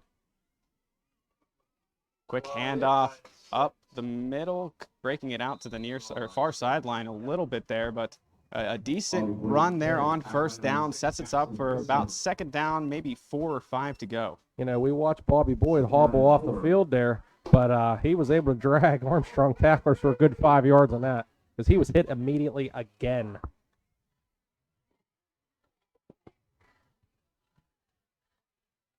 So 2nd down and 4, ball on the 25-yard line. And that play is going to be blown up here. And that looks like a tackle for a loss on the play there as a swarm of Riverhawks tacklers came to make that play. great to see the Armstrong lineman winning up front. As soon as the McKeesport back gets that ball, he is being hit almost every play. That'll set up 3rd down and 3 yards to go as the clock continues to run here in the second quarter. Just a shade over 5 minutes to go. 3rd and 2, big play in the game here if Armstrong can get off the field. You know, good to see Boyd back on the field. We saw him limp off on Armstrong's last offensive drive, but just good to see him out on the field. Boyd trying to get... Again, he was hit pretty quickly, but he was able to drag the Armstrong players, and I think he has it. It looks like they are... The down marker says 1, and that would usually signify a 1st down, and yep, the line judge over there signaling to move the chains. So Boyd stacked up and tackled almost immediately, but still enough to get the 1st down. 1st and 10, ball on the 28-yard line. Handoff up the middle once again goes to Boyd, and he'll fall forward for a gain of a couple yards on the play. Yeah, not a whole lot again for Boyd. McKeesport quickening the tempo here a little bit. And Cherokee, Schreckengost, and Gagini combining for that tackle. They've been flying all over the field and really stuffing the lanes on the run game here for McKeesport. Fake handoff to Boyd. Quarterback will keep it. He's got quite the lane there. Falls forward to about the 49-yard line, but another great pickup there by Jacob Miller. Yeah, nice little roll by the quarterback there. Armstrong had a man out there, and he did not allow him to pitch the ball, so the quarterback kept it and took it up the field. So they'll spot the ball right at the 50-yard line. McKeesport trying to get a little momentum going at a faster pace. Seems to be working. Trips to the top of the screen. That handoff goes to Boyd. He bounces off tackles, and the ball is loose, but able to fall on top of it there. It looked to be Terrell Craig who recovered that fumble, but and that's the second time that the ball has been on the ground for this McKeesport offense. This time they're lucky enough to recover it. But, you know, anytime that oblong shape bounces on the field, you don't know which way it's going to go. This time McKeesport and Craig able to fall on top of it and avoid disaster. Especially on that field turf. You never know how that ball's going to bounce. And rubber pellets can be quite bouncy. Miller gives it to Boyd. Boyd finding a little lane and falling forward for a couple of yards there, but able to meet him there and get the tackle. It looked to be, again, Cherokee Schreckengost on the play. And we're starting to see McKeesport get back to doing what we thought we were going to see, just a dose of Boyd. 3rd and 5. That opening drive, when they had success, they were really spreading the ball around. Miller dropping back to pass. He's going to air this one out. He has a man. And what a catch there by number 17, Amir Colmer. Nice touch on that ball. Receiver went up and high pointed it, and Armstrong guy really didn't have a chance on that one. Yeah, I didn't see who was out there on the defensive side for Armstrong, but he tried to get a hand in there and break up the play, but great hands there by Colmer to reel that one in. And Miller taking it himself on the keeper. He's going to fall forward near a 1st down, but I think he's going to be just short of that marker. Yeah, I think 9 yards on that play. And it looks like this quicker tempo has definitely helped the McKeesport Tigers. It's kind of changing the game. 2nd down and 1 now inside the Ryan Bowser State Farm red zone. And that'll be Thompson who's taking the ball there, and he's going to be stacked up and tackled behind for a loss on the play. He is hurt. Yeah, that play had no chance from the get-go. Yeah, Thompson down on the field.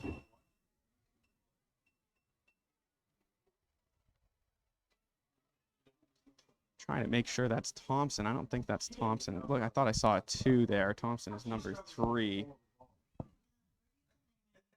But we're going to let the injured player get attended to here. So we're going to take a quick break. Thank you all for listening to us or watching us here on High Top Sports Network on this Sprinkles Neighborhood Market game night. We'll be right back after this quick break.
finishing up a 100% outside renovation project at the Catanic store. Don't miss out. Come and see us.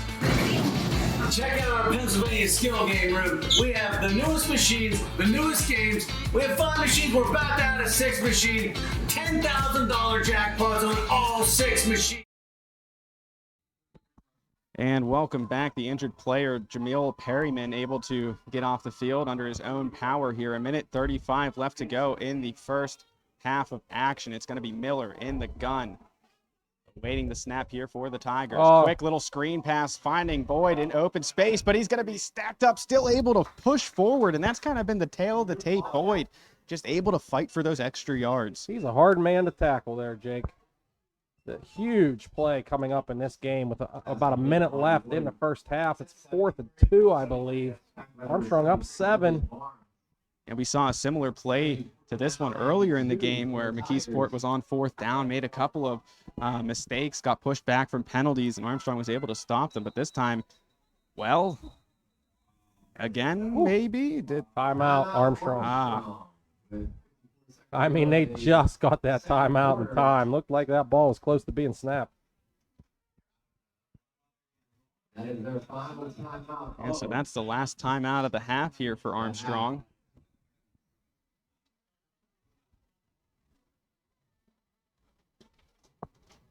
You know, we were talking during the break, Doug. This is pretty much everything that we were kind of expecting going into this one. A real slugfest between these two 4A teams in this non-conference match. This game is definitely living up to its expectations, Jake. I'll tell you what, really enjoyed myself. These fans are they're really putting a show on for these fans. And speaking of the fans, we mentioned it, but pretty full house here at Next Tier Bank Stadium.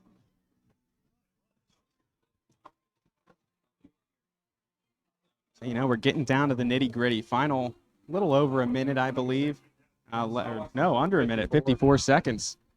So, you know, the defense for Armstrong, this is as big of a moment as they've had in this game. Yeah, if Armstrong can get into that locker room up 7, and keep in mind they get that ball, this is just a huge part of the game right here we're going to see.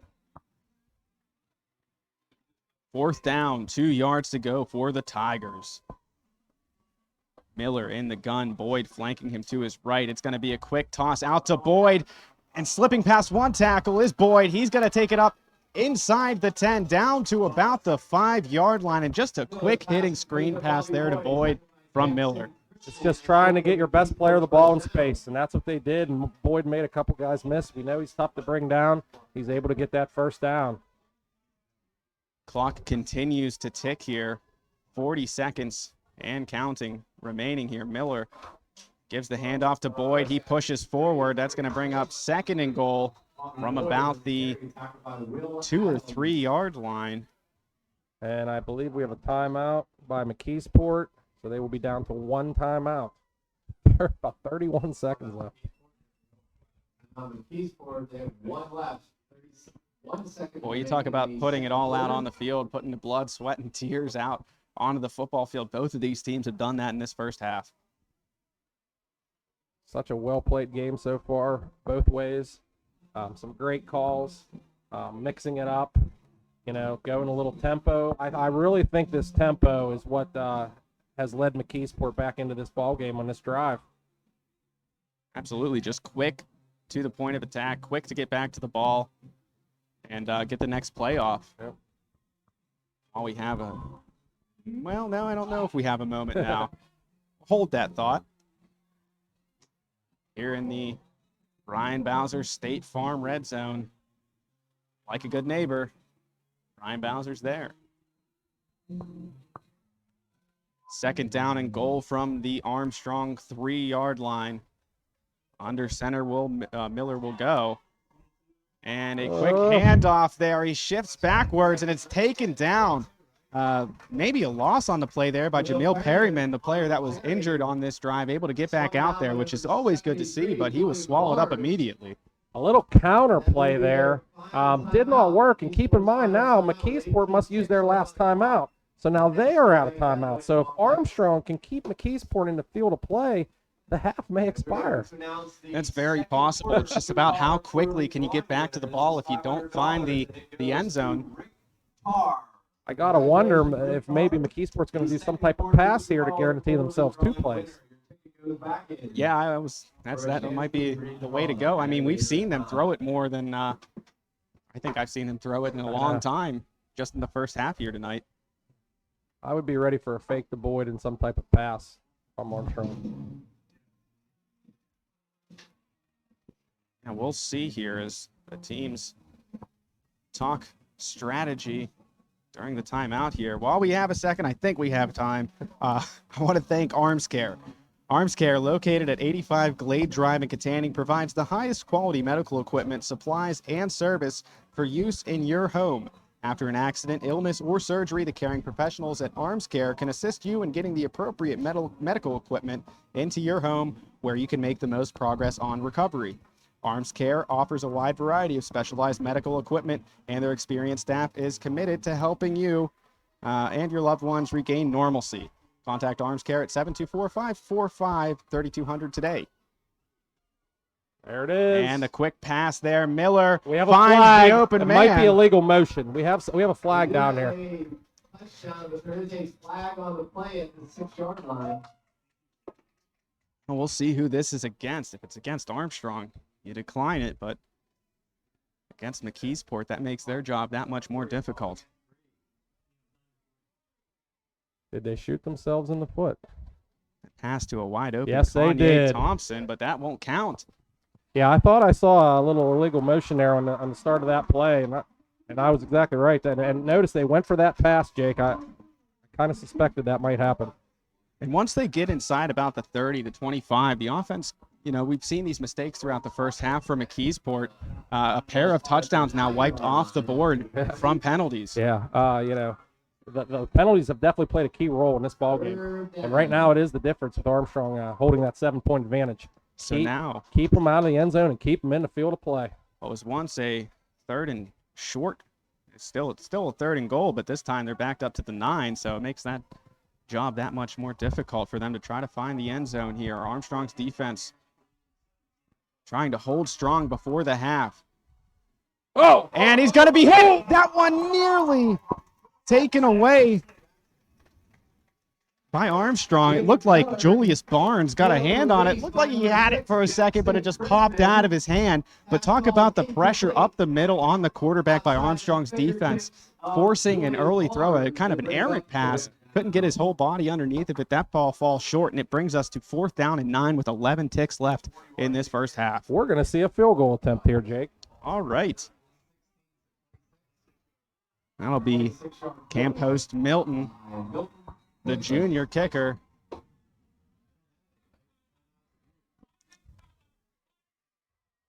So I'm not sure who tried to, McKeesport, thinking that they still have a timeout whenever they run through their 3 timeouts. So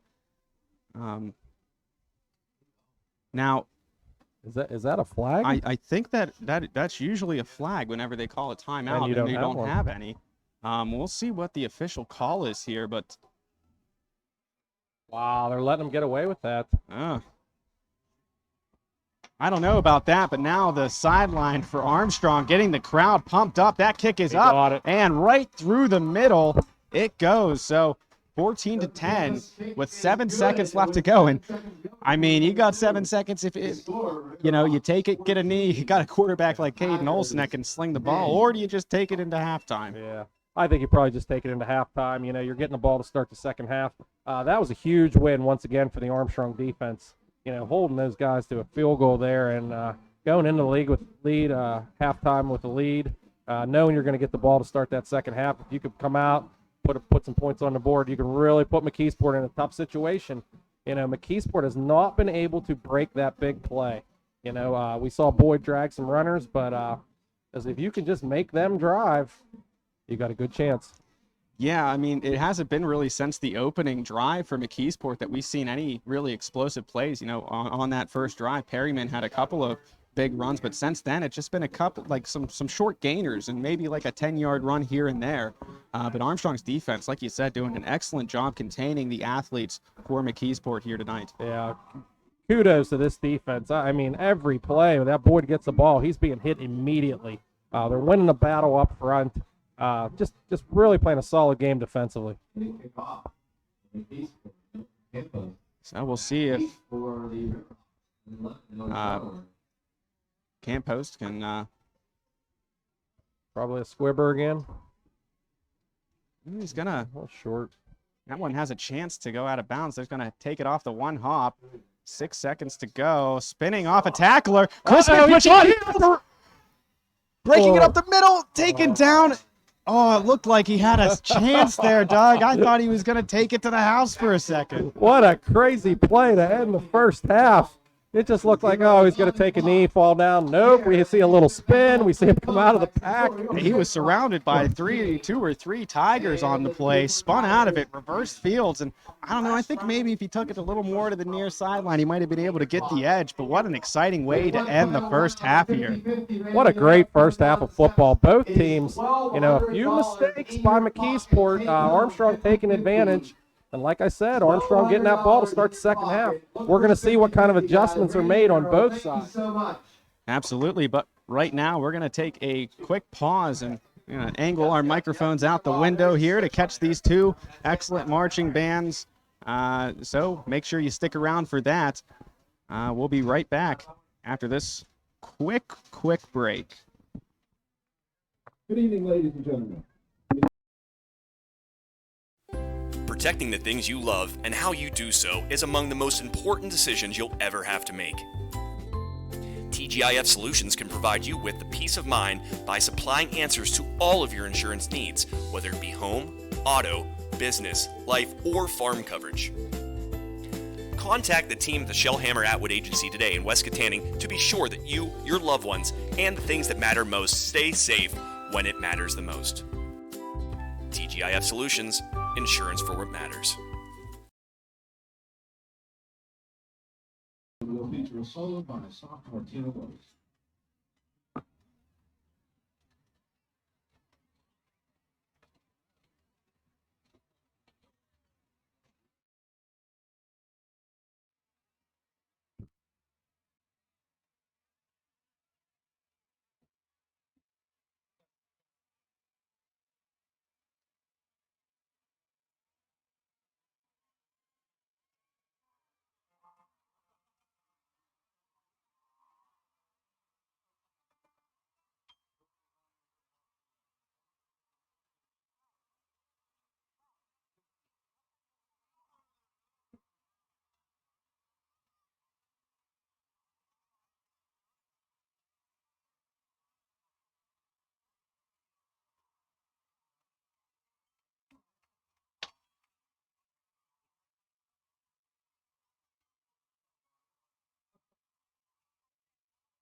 And this halftime show brought to you by our friends at Olson Chiropractic.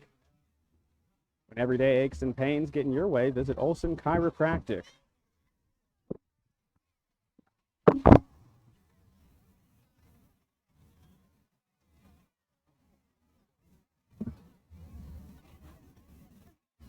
Tiger Band drum majors Josh Wos, Alicia on the Lens. Is your band ready?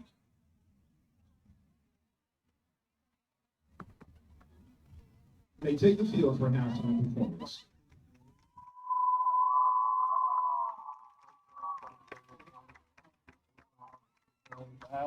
What we're saying out there.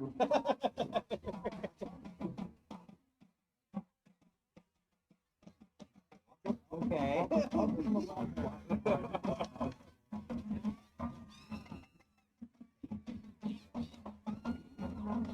No, you're doing great.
That's all good.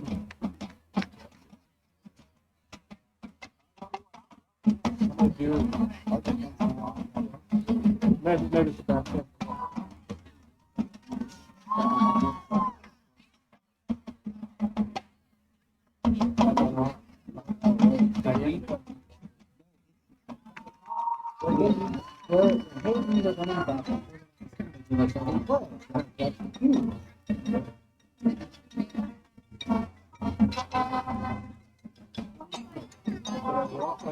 It's got all the great to see.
Yeah.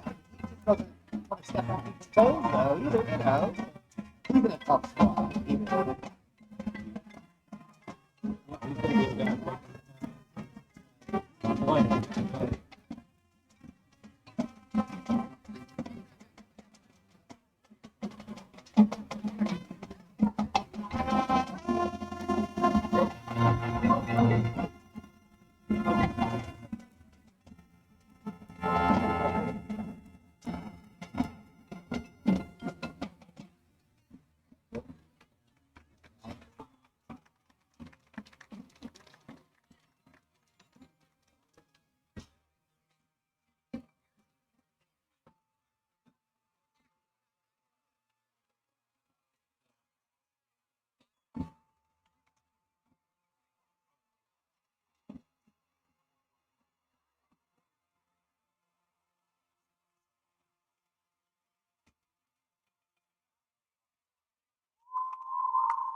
Ladies and gentlemen, the Tiger Marching Band performs annually at the Kennywood Fall Fantasy Parade. Additionally, the band performs in various community parades, local events, band competitions, and of course, the McKeesport tournaments.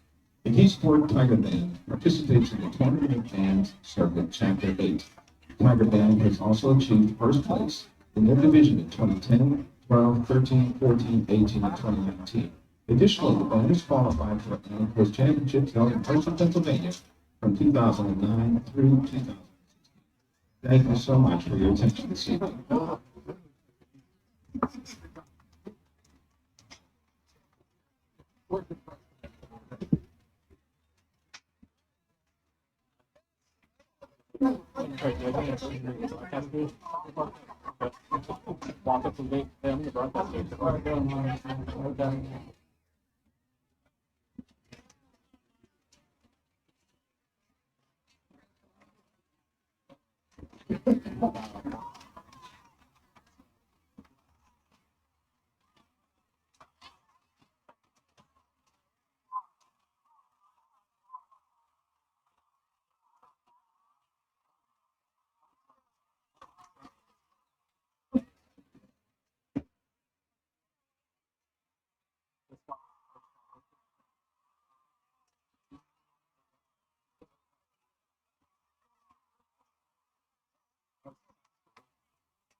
Good evening, ladies and gentlemen, and welcome to the 2021 Armstrong Riverhawks Marching Band Halftime Show. Tonight, for your listening and viewing pleasure, the Armstrong Riverhawks Marching Band will be performing for you this year's halftime show, 88 Keys, as we feature popular piano artists with Billy Joel's Piano Man and Just the Way You Are, Beethoven's For Elise, and Elton John's Your Song. Under the student leadership of drum major Emma Lindahl, guard captains Deanna Patasnak and Ashley Rimmel, and drumline co-captains Ava Latanzio and Matthew McClaffrey.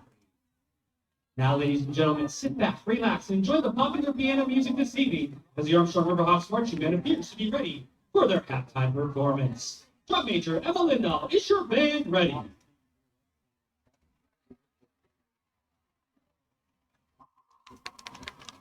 Armstrong Riverhawks Marching Band, the field is yours for performance.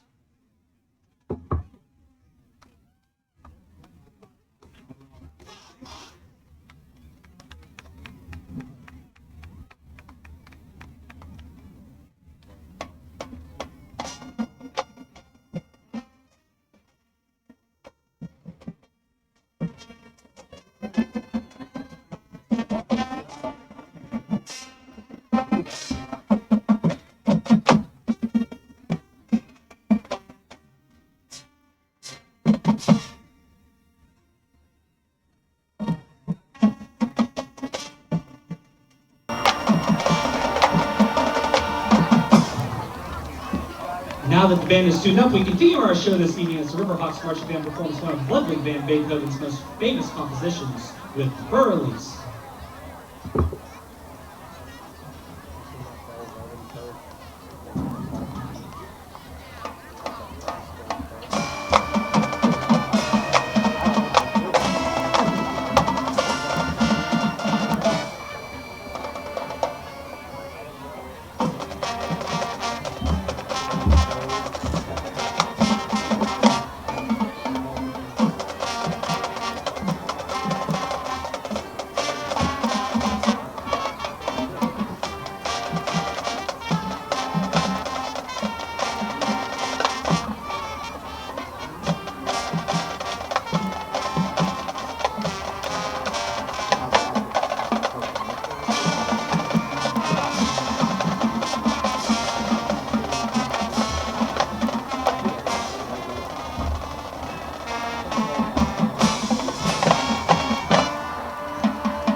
Up next, we feature our guard and recognize one of the most famous piano artists of all time, Elton John, with a song from his second album that came out in 1970 with Your Song.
our halftime show this evening. We go back to recognizing another legendary piano artist, Billy Joel, by performing his lead single from his 1977 album, The Stranger, with Just the Way You Are.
The 2021 Armstrong Riverhawks Marching Band. The Armstrong Riverhawks Marching Band is under the direction of Mr. Jason Vineski. This year's marching band staff consists of Assistant Director Mrs. Melissa Vineski, guard instructors Mrs. Sarah Smith and Mrs. Courtney Eiler, drumline instructor Mr. Rob Reeves, marching instructor Mr. Jason Kokoda, woodwind instructor Mrs. Charlene Kokoda, brass instructor Mr. Pat Cavanaugh, and marching instructor and the voice of the Riverhawks Marching Band, Mr. Jay Canish. This year's halftime drill was designed by Mr. Robert Harris. Ladies and gentlemen, the Armstrong Riverhawks Marching Band would like to thank you for your kind attentiveness this evening, and go Hawks!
Armscare, located at 85 Glade Drive in Katanning, provides the highest quality medical equipment, supplies, and service for use in your home. After an accident, illness, or surgery, the caring professionals at Armscare can assist you in getting the appropriate medical equipment into your home where you can make the most progress on your recovery. Armscare offers 24/7 emergency service as well as a wide variety of specialized medical equipment, and their experienced staff is committed to helping you or your loved one regain normalcy by providing the highest level of quality home care equipment, supplies, and service. Contact Armscare at 724-545-3200 today.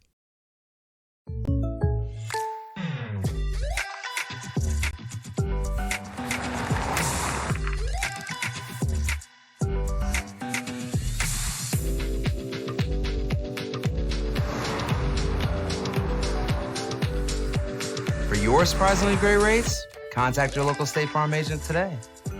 If you want the real deal, call State Farm agent Ryan Bowser in Ford City today.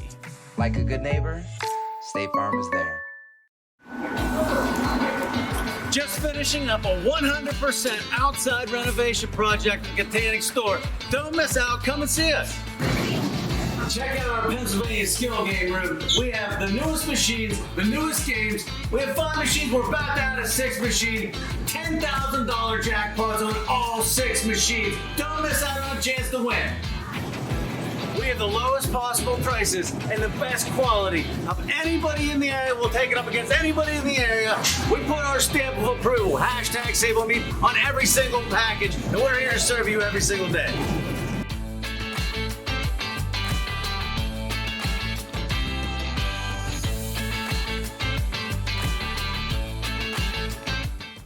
We also have chef-prepared, chef-quality prepared sushi, everyday fresh, and Sushi Wednesday, $5 sushi rolls, and you can win by liking and sharing our favorite page, Sushi Madness shirt. Don't forget to check out our millions of bakery deli products that we're making fresh every day. Appreciate all the support out there.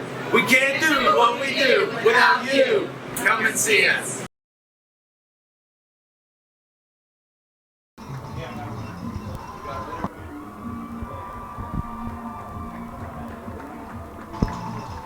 And welcome back, everyone, to High Top Sports Network for this WPIAL Class 4A non-section matchup between a couple of powerhouses in Armstrong and McKeesport. The Riverhawks find themselves on top after one half of play at the score of 14-10, and they will indeed start with the ball on the opening kickoff here of the second half.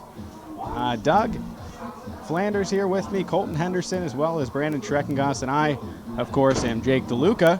That first half, Armstrong, after that first drive, something clicked in them, and the defense in particular, and they didn't back down at all. Yeah, super impressive effort by that defense in the first half. Really stifling Bobby Boyd. As soon as he got that ball, he was being hit time and time again. Also, I think we saw a few mistakes on the McKeesport side, a few penalties. I believe 2 touchdowns called back via the penalty. And those little mistakes is the difference in when you have 2 really good teams playing each other, and that's what we have out here tonight. Yeah, and an interesting little tidbit about those 2 touchdowns that got called back for McKeesport, both of them on passing plays.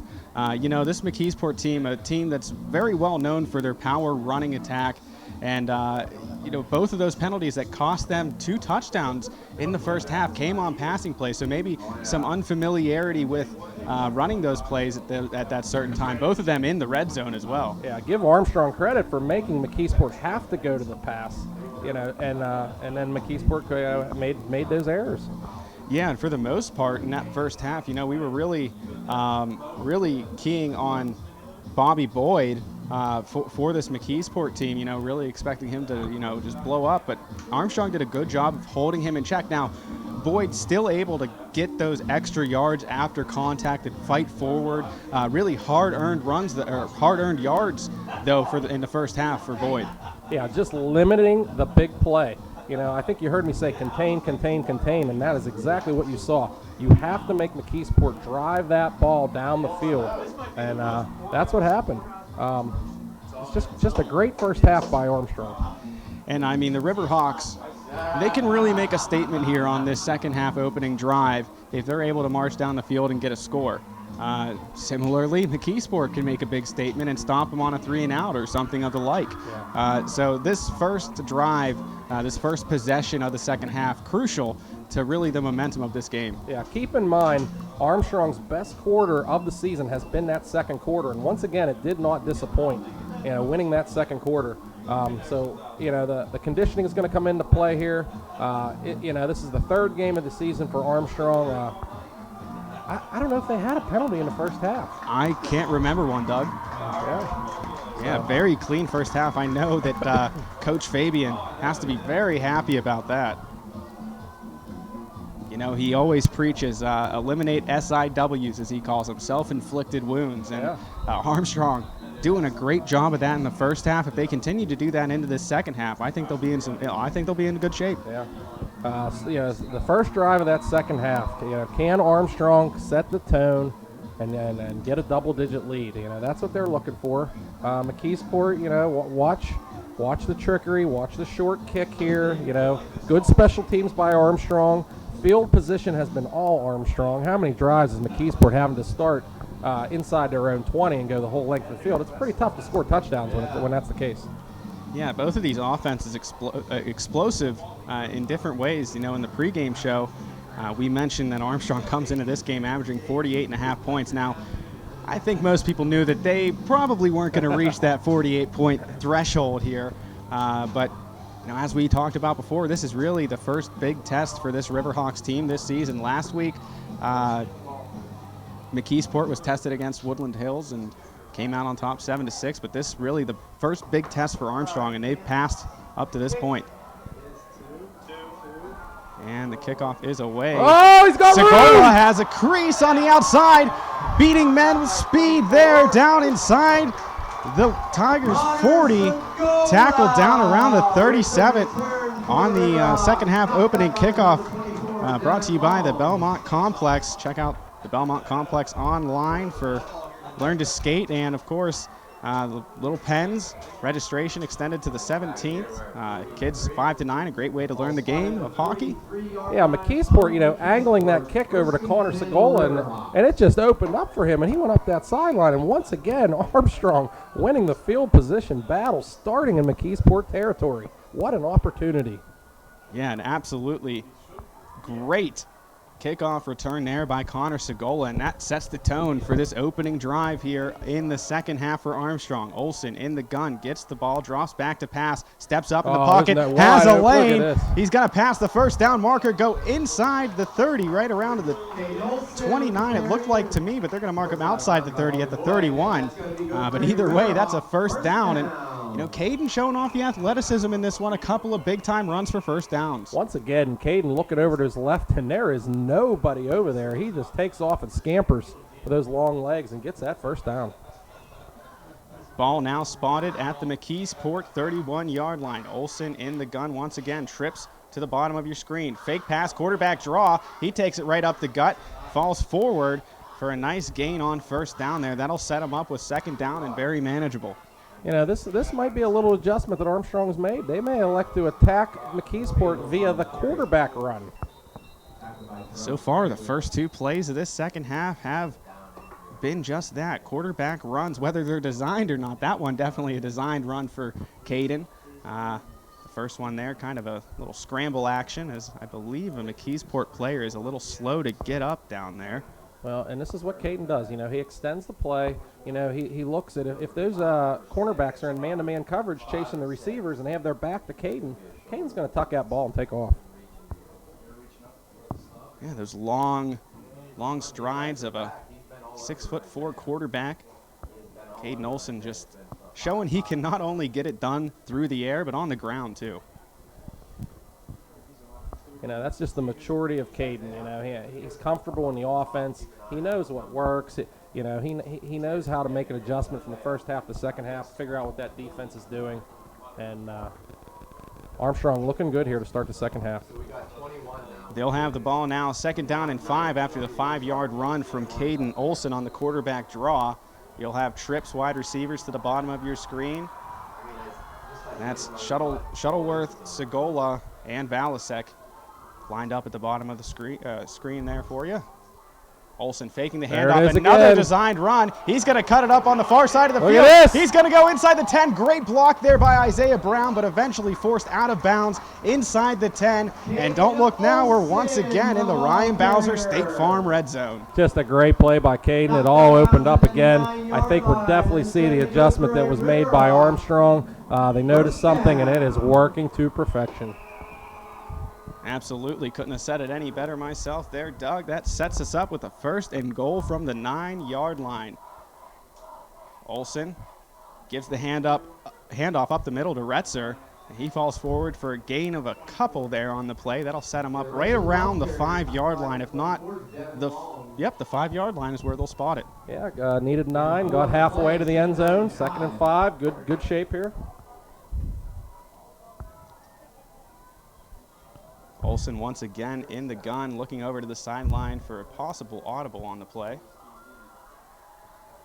Once again, it'll be Retzer in the running back position. He gets the ball, falls forward after breaking 1 tackle. He'll get inside the 5 now, and that'll take us to 3rd down and goal. They're going to spot it right around 4.5. 4.5, yeah. Weird thing about this drive, Jake, it has been all runs down the field. Yeah, great point, Doug. We talked about that in the pregame, how they had to keep them balanced, and they're doing that. This is some old school Riverhawks football. As old school as you can get for a school this new. Yeah. Once again, it'll be Olsen in the gun, trips wide receivers to the bottom of the screen, and a Armstrong timeout. The play clock still had 7 seconds to go, but obviously the coaching staff for Armstrong saw something that they didn't like out there, so calling the timeout and readjusting on a 3rd down and goal from the 5. And that's maybe the 2nd or 3rd time we've seen that from Armstrong. They drive, they get down close, they get in the 3rd down, they make a timeout to make sure they're in the right formation, right play, and it's worked for them in the first half. So we just hope we don't need those timeouts later in the game. And we have some score updates from other games happening here on High Top Sports Network. It's Kiski up at halftime over Greater Latrobe, 21-19, so another really close game here on HTSN. And then Avonworth leading Freeport 14-0 after a half of play. Lastly, Knock leads Deer Lakes 21-7, so that's your HTSN scoring recap here through the first half of action this weekend. Huge play out of the timeout. Yeah, if you remember last time, Armstrong caught them with that little trick play and seemed to work down here in the red zone. Yeah, then they come out again here in the gun. We'll see what they draw up here. 2 wide receivers at the bottom of your screen. Man in motion is Shuttleworth. Olsen will roll out to his right, looking end zone. He's going to take off with it for himself. Gets brought down by the back of the jersey, or at least slowed up by the tug on the back of the jersey as he was looking for the end zone there. Stopped just short. Caden just dragging McKeesport Tigers with him. Almost ripped his shoulder pads off there. 4th and goal. What does Armstrong do here? A field goal would put them up a touchdown here. Touchdown and an extra point to be exact. Looks like they're going to kick. It would appear that way, but head coach Frank Fabian might have something up his sleeve here too. I've seen them run a couple of fake kicks, but quick snap. This one no good. I think he missed it. Yes, he did. Yeah, just wide right there. That one snuck on the outside of the goalpost. On the bright side, though, this gives McKeesport some pretty dreadful field position to start this drive. Yeah, but that was a big stop for McKeesport. 1st and goal, Armstrong to turn them away. The Riverhawks not able to get any points. Hope that does not come back to bite them. 9:14 remains here in quarter number 3. And McKeesport will start with the ball here on their own 20-yard line. So once again, inside their 20 to start their drive. That's got to be the last 4 drives for these Tigers. A big theme in the game, really. So the quarterback is Jacob Miller. He gets the snap, hands it off to Boyd up the middle, and once again, Boyd breaking a couple initial tackles and turning nothing into something, falling forward for a short gain, or actually a pretty decent gain on that play. Yeah, again, more of what we saw in the first half. Gets hit quickly, drags tacklers for about 5-yard gain. And who else is there but Cherokee Schreckengoss to bring him down? This will be now 2nd and 5 from the McKeesport 25-yard line. Miller under center. Man in motion, that is Thompson. Hand off to Boyd once again up the middle, and he's met by a wall of Riverhawks. In on that tackle looked to be Jackson Chrisman. But Armstrong doing a good job containing Boyd here throughout this game so far. 3rd and 2. Can the Riverhawks get the Tigers off the field? They're 3 and out. 8:15 remains here in quarter number 3. As the clock continues to roll here. This will now be 3rd down and 2 from the 28-yard line. Miller in the shotgun. Handoff goes to the back. He is going to be stuffed up. It's going to be, yeah, just forward. Just a little over that 1st down marker there. Gotta love a running back that always finishes falling forward. Even a guy that's getting hit that quickly, he's still able to do it. And Boyd, he's not shying away from the contact either. He embraces it and somehow gets those legs churning forward, falls forward for a gain on almost every play. I can't remember too many plays today, maybe 1 or 2 where he was stopped behind the line or for a loss. Once again, Armstrong making them drive, eliminating that big play. Miller in the gun, Boyd hands it off to Boyd. This time he has a little bit of a crease. Another 5 yards. Bobby Boyd, tackled by Isaiah And McKeesport taking a lot of time off the clock here on this drive. It continues to tick now inside 7 minutes and 15 seconds in the 3rd quarter.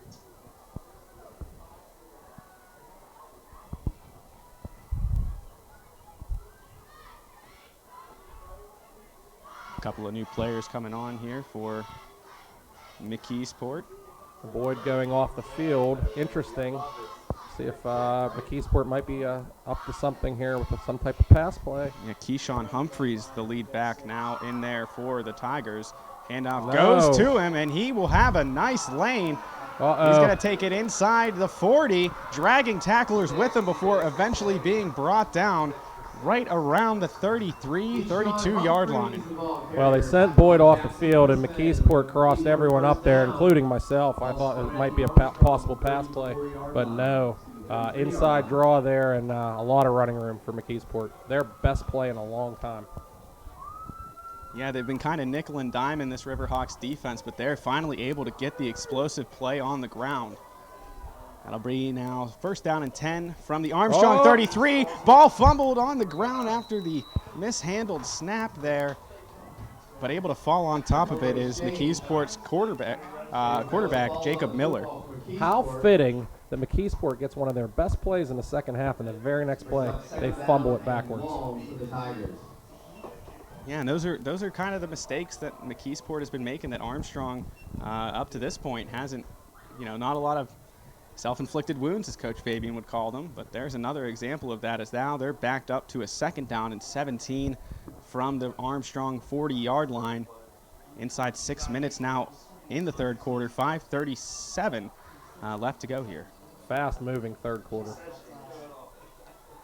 Miller drops back to pass, steps up, throwing the long bomb. He's got a man that bounces off the right shoulder there of his intended receiver on the play. That is Dennis Jackson.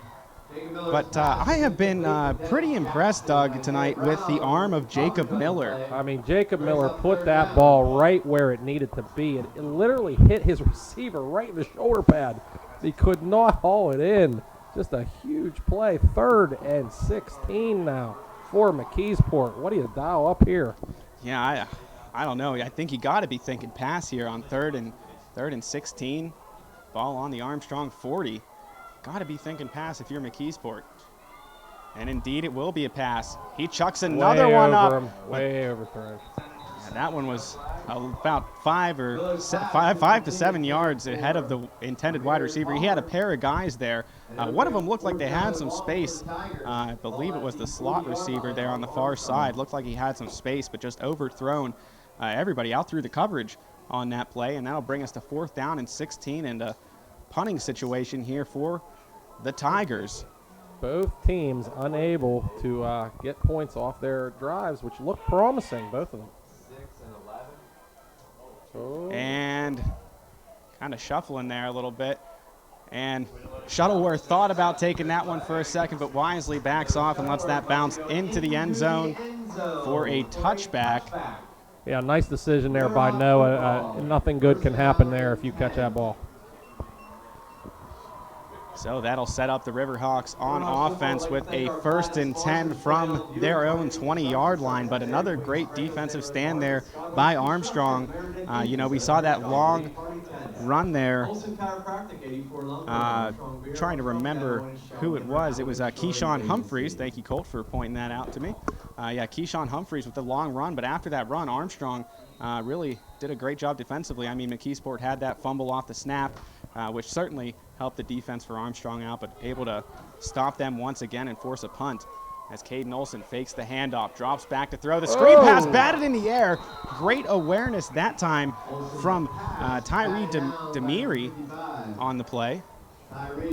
Yeah, the screen was set up, and once again, Armstrong had them. And 55 with a beautiful play to get up in the air and almost come up with that ball. Yeah, and I mean, if he came up with that ball, he had a pretty clean lane to the end zone. Yeah, McKeesport is just not making the plays. 5:11 left here in the 3rd quarter. Olson drops back to throw, steps up in the pocket. He's under pressure. He's going to be brought down. And if I'm not mistaken, I think that's the first a flag on the play. I think they're going to get some extracurriculars from McKeesport. That was taunting is what that was. That guy going to put a shot on Caden. He let him know about it.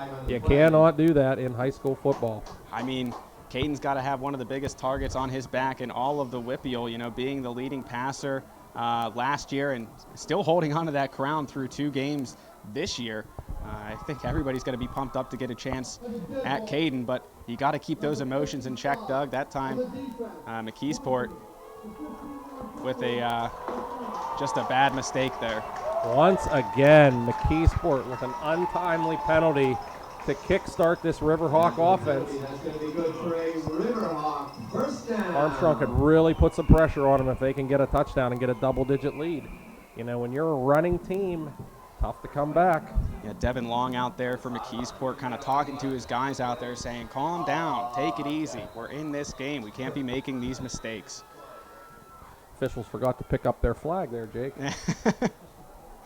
There we go. All is well again in the world. Can't leave that laundry out in the field. 5 minutes to go here in quarter number 3. Olson in the gun. Waits for the snap, gets it. Hands the ball off, or no, he keeps it. Points out a blocker, he doesn't get it, and he's going to be swarmed by Tigers and taken down for a gain of about 4, maybe 4.5 there. Yeah, what you saw there was Caden holding that ball to the last possible second, and the McKeesport player elected to go to the running back, so he just kept that and got 5 yards.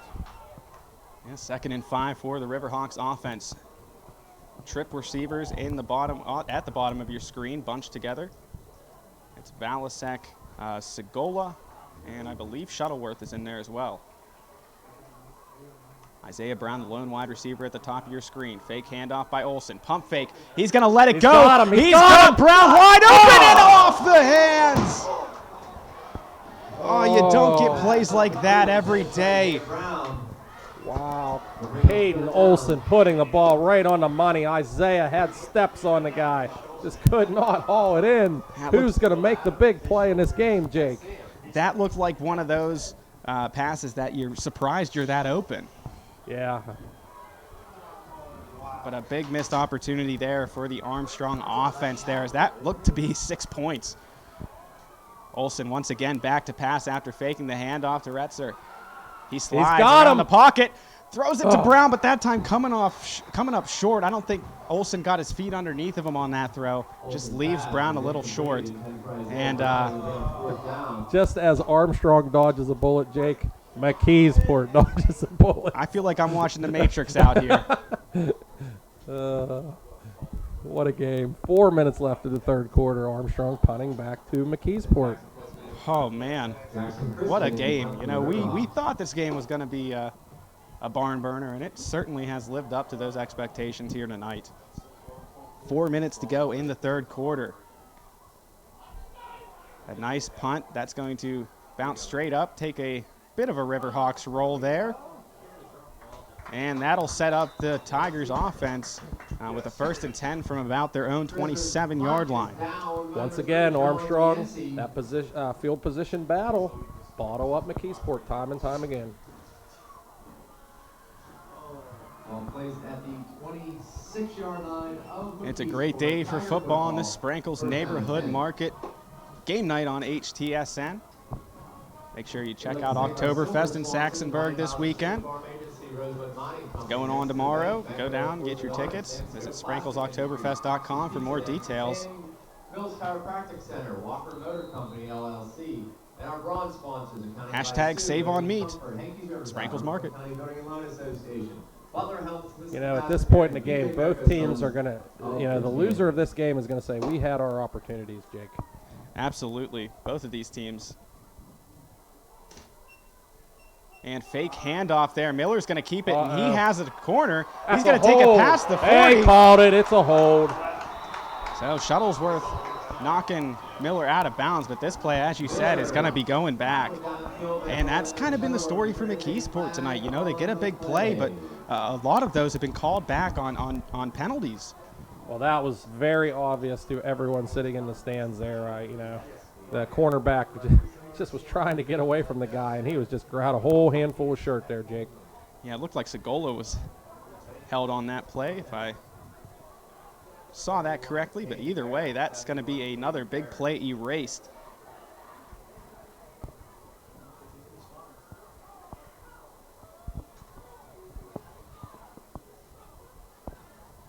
So we'll see where the officials spot the ball at here. I believe. Once again, that's going to put McKeesport in a long situation here. Yeah, and that could be so deflating for a team, having all these big plays get called back. McKeesport coach is not very happy over there, Jake. Rightfully so.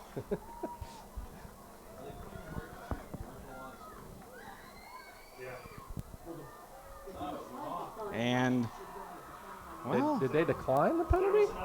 No. So there were two flags.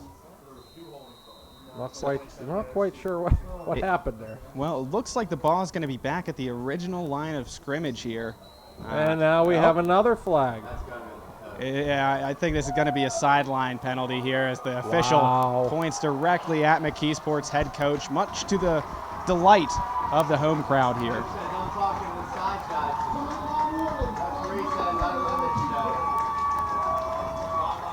This is where your assistants need to get a hold of the head coach and then, okay, coach, we need you in the game here. It's like I think it was the Rams that had that hold me back guy for Sean McVay. I wonder if they got one of those on the staff for McKeesport over there. The clock continues to tick here inside 4 minutes, 3:22 to go here in quarter number 3. Armstrong leads at 14-10. Three wide receivers split to the top of your screen. Miller dropping back to throw, nearly getting that one stripped away, and Shuttleworth diving for the interception, coming up just short. Once again, McKeesport, they're electing to go to the pass. I just don't feel like that's their game, but give Armstrong credit because they've been stuffing the run. So what do you do if you're McKeesport? And especially whenever you're in these long distance situations, you know, you got now a 2nd down and 15. You find yourself down on the scoreboard. The clock is working against you at this point. You know, I think McKeesport just thinks they got to get these big plays, and they've had guys open. It's just been a little bit of a couple miscues, and they haven't been able to connect successfully a whole lot in the pass game today.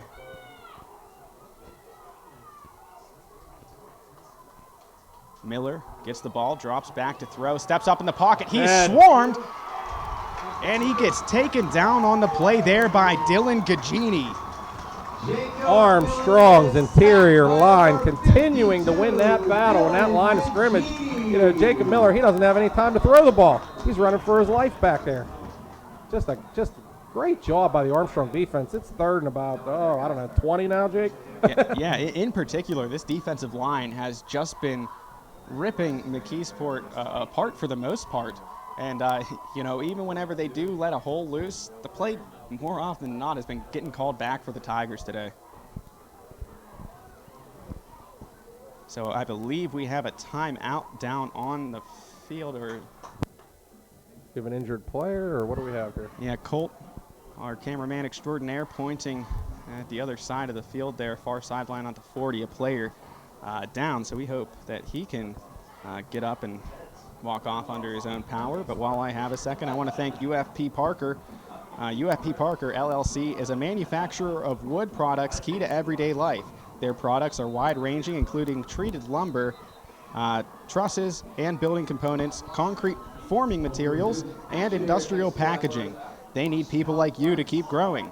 Working there, you'll find co-workers who treat you like family, people who have your best interest at heart, and will make your career goals a priority. They value safety and training, and full-time employees are eligible for a comprehensive benefit package, as well as profit-sharing bonuses and other perks. To find a career that suits you, visit ufpi.com/careers, and an interception! There's the interception. Taking that one away is Dozik Zablocki. And, you know, you mentioned just a moment ago how McKeesport not having a lot of success in the passing game. You see it there, trying to force a play that wasn't there. And Zablocki, right place, right time, comes away with the turnover. And now Armstrong winning the turnover battle 2-0.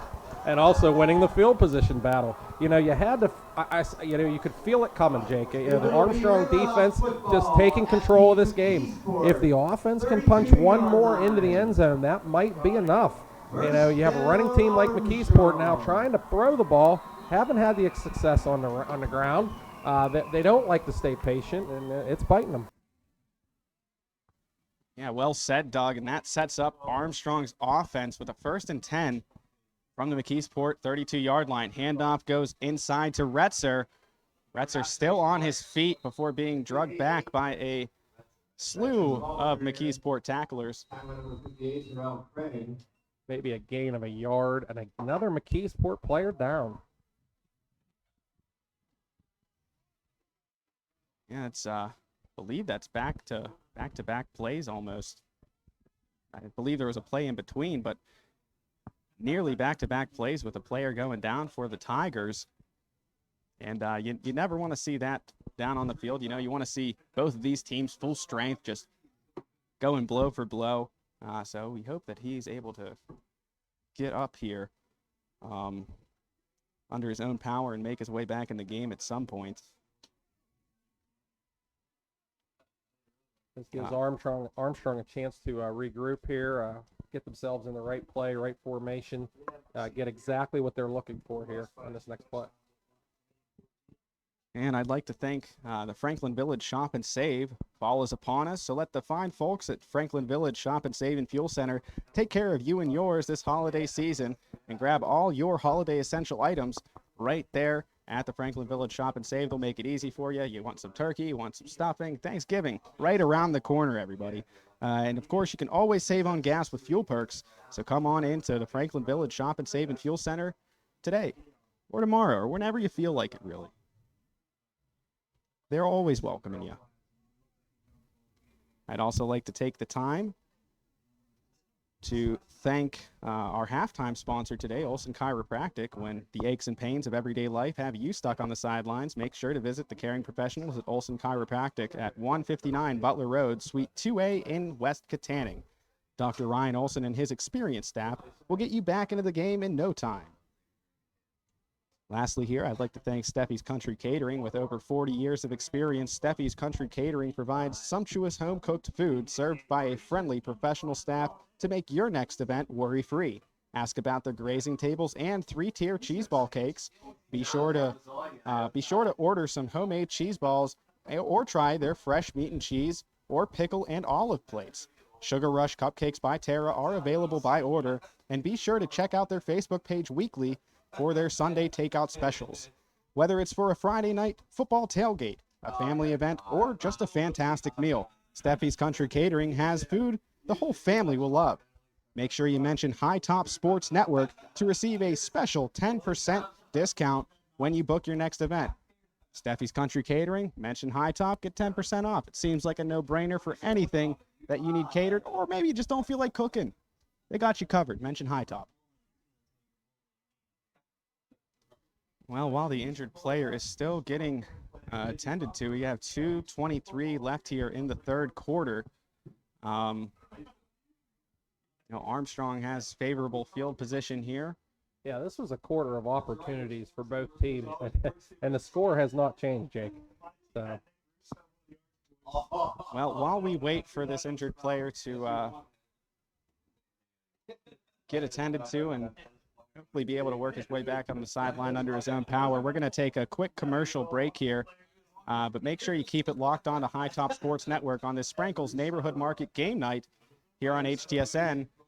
For Doug Flanders, Colton Henderson, Brandon Schreckengost, and myself, Jake DeLuca. We'll be right back after this quick break.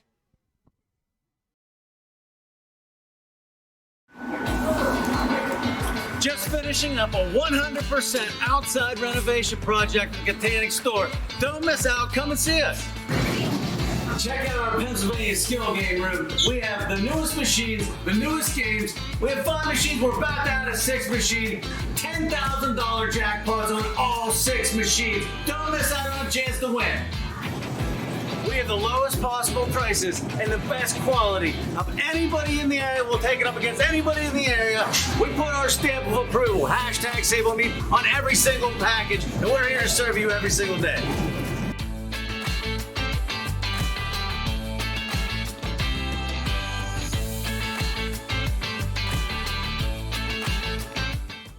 We also have chef-prepared, chef-quality prepared sushi, everyday fresh, and Sushi Wednesday, $5 sushi rolls, and you can win by liking and sharing our favorite page, Sushi Madness shirt. Don't forget to check out our millions of bakery deli products that we're making fresh every day. Appreciate all the support out there. We can't do what we do without you. Come and see us. Gross Embroidery and Sign Shop is the official clother of High Top Sports Network and is a family-owned company that can handle all your custom embroidery, custom sign, and laser engraving needs. Located at 409 4th Street in downtown Fort City, Gross Embroidery and Sign Shop can create sports and career apparel to the exact specifications of your organization.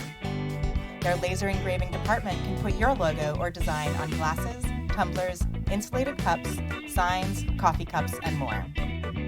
Call Gross Embroidery and Sign Shop at 724-763-2461 today.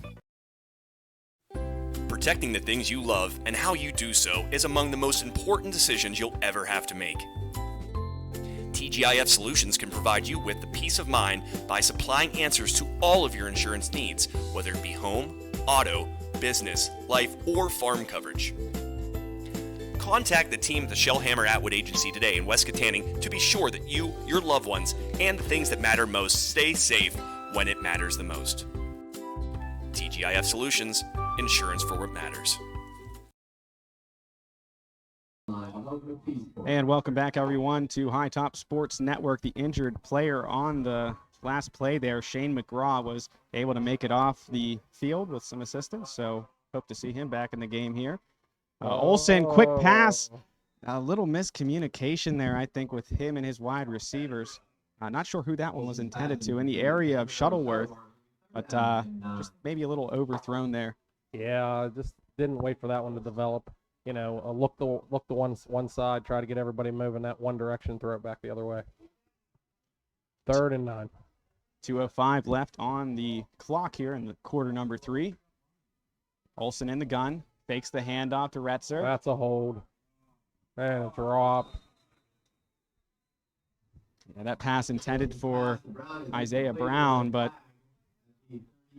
before the pass was even thrown, a flag thrown, and I think that they're going to get Caden Barrick on the hold there, the left tackle. And I do believe that is the first penalty on Armstrong. You are correct, Doug.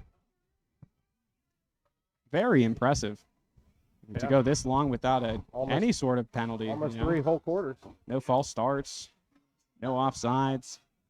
That holding the first one of the game for the Riverhawks. It was a good call. I mean, yeah, no doubt about that hold. That'll take us to 3rd and very long, 3rd and 19. Yeah, interesting. McKeesport didn't decline that and make it a 4th down, Jake. Yeah, very well put, Doug. Fake pass to Retzer. Olsen gonna fire a low pass. I don't know. It skipped on him. Yeah, looking for Balasek there. Little underthrown there by Caden. Had him. You know, you want to try to get at least half of that distance back. Now it's going to be a punt. And a stalemate. The stalemate continues here in the second half. Both teams still searching for that first second half score.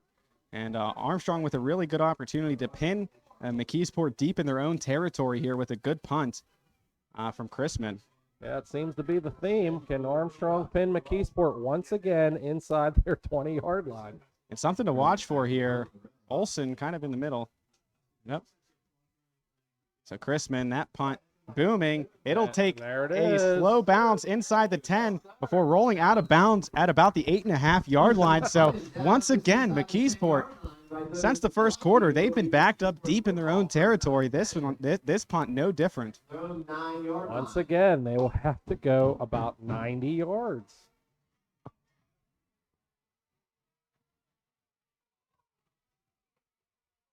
$1:47 left in quarter number 3 on this Sprankles Neighborhood Market game night on HTSN. Let's see if McKeesport elects to go back to the ground game, or are they going to try to air the ball out? Well, the last drive they had ended in an interception whenever Zablocki picked off quarterback Jacob Miller.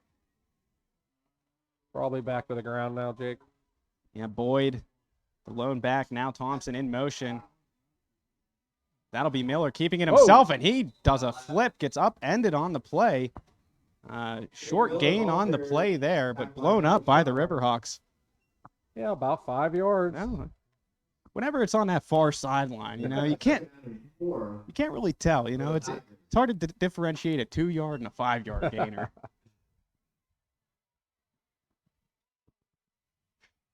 I might need some new glasses too. That might also have something to do with it. 1:14 left to go in the third quarter. Miller once again takes it on the quarterback keeper, has a crease, will take it up for a first down before being drugged down at about the 30-yard line. Interesting, two designed runs by McKeesport now at the quarterback, and pretty good plays. About a minute left here, Jake, in this third quarter. Clock continues to wind. Yeah, a little anything you can do, I can do type of situation here. You saw Armstrong go with the designed quarterback runs on their last drive to open it up, and now here. Oh, that's going to be a timeout, Armstrong. Yeah, trying to shuffle some players in there, but just not enough time. It was either take a timeout or get an extra man on the field penalty. So the coaching staff for Armstrong left with little choice but to call the timeout there, Doug. That will only leave Armstrong with one timeout. We're still in the third quarter. Hopefully, those timeouts they do not need later in the game. Yeah, in the first half, you're not too afraid to use those timeouts in the first quarter, but in the second half, this third quarter, if you take timeouts that you don't necessarily need to take, sometimes that can come back and bite you in the end. Sure, Armstrong's hoping that won't be the case, as their defense has really stepped it up here in the second half. Especially when it's a close game too. In a lopsided affair, you don't really care about those timeouts, but in a 4-point ball game, absolutely. Armstrong already back out onto the field.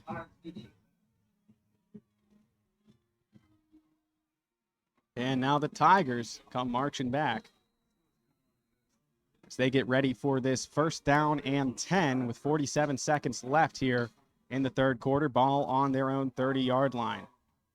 Everybody bunched up here. Everybody tight here. Whoa. This looks like a goal line package here. I like it. And just kind of showing like, hey, strength for strength on that play. I like that call by McKeesport. Another quarterback keeper there for Miller. Yeah. A game of adjustments, and we're seeing them in this third quarter. Just good ball. Yeah, not only a battle on the field with the players, but really a delightful coaching battle to watch unfold here in front of us as well. Bunched up again is McKeesport. You have one wide receiver at the top of your screen. Man goes in motion. Fake pitch. That one goes to Thompson. There he goes. He has a lane. He's going to take it. Shuttleworth is the only man to beat. Trying to get the angle on him, but that is a touchdown there for Kanye Thompson. And there it was. Contain, and finally, McKeesport. Excellent call on that counter. Caught Armstrong. There was only one man there, and the speed just took over. Yeah, and that's the first time that we saw them come out in that bunched up formation. They did it back-to-back plays the second time, going for a counter, kind of conditioning them with that first run up the middle, and then taking advantage on the counter, getting out around, and Kanye Thompson makes them pay with speed, taking that one the distance. It's about a 64-yard touchdown, if my math is correct. Milton Campos' extra point is good. So now McKeesport with a 3-point lead. And, this game might be tied, but Armstrong missing that field goal earlier in the game now gives McKeesport the 3-point edge. And just whenever you think, hey, Armstrong's done a great job of containing these athletes for McKeesport, Kanye Thompson takes one the distance, a long distance to the house. Yeah, when you have that speed all over the field, to shut them down the whole game, it is so hard to do. And just a great call there by McKeesport, catching Armstrong. First with those tight formations, almost just setting them up for that. Really nice. And the UFP Parker extra point knocked in there on the play by Milton Campos. Steelers Raiders raffle ticket giveaway.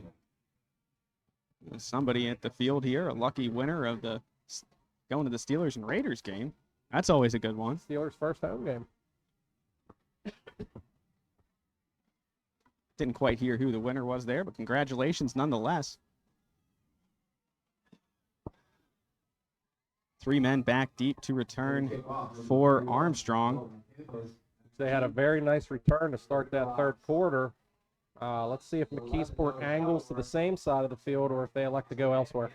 This kickoff, after it's done, will end the third quarter. Just 1 second left on the clock here. A squib kick taken and fallen on by one of the up men, Dozig Zablocki. So Armstrong will start with the ball on their own 32, maybe 33-yard line. No surprise there. They elected to kick elsewhere, Jake. Yeah, no doubt about that, Doug. You don't want to have a long return here, especially since McKeesport just got back the lead that they haven't held since the opening drive of the first quarter. And now we'll see if That's the end of the quarter. That's what that is. It's going to be fourth quarter. We're going to be switching ends. So 36 minutes down, 12 to go in what has turned into just a heck of a matchup here tonight at Next Tier Bank Stadium in Armstrong High School. Well, Jake, at the end of this fourth quarter, someone's going to be 3-0. Somebody's going to be 2-1. Who's it going to be? I would venture to say that both teams will have an opportunity here in this fourth quarter the way this game is going. And I honestly wouldn't be surprised if maybe get some extra football in this one. You feeling a little overtime, Jake? I feel it's a possibility, Doug. Armstrong McKeesport, there's a little history with some overtime I remember from the past. These two teams always seem to play some good games, and boy, we could be heading there. Yeah, definitely. I mean, this one has lived up to all the hype possible here. Just a close back and forth. Both these teams going blow for blow. And now it's Armstrong's turn to respond as they trail for the first time in a long time here in this one.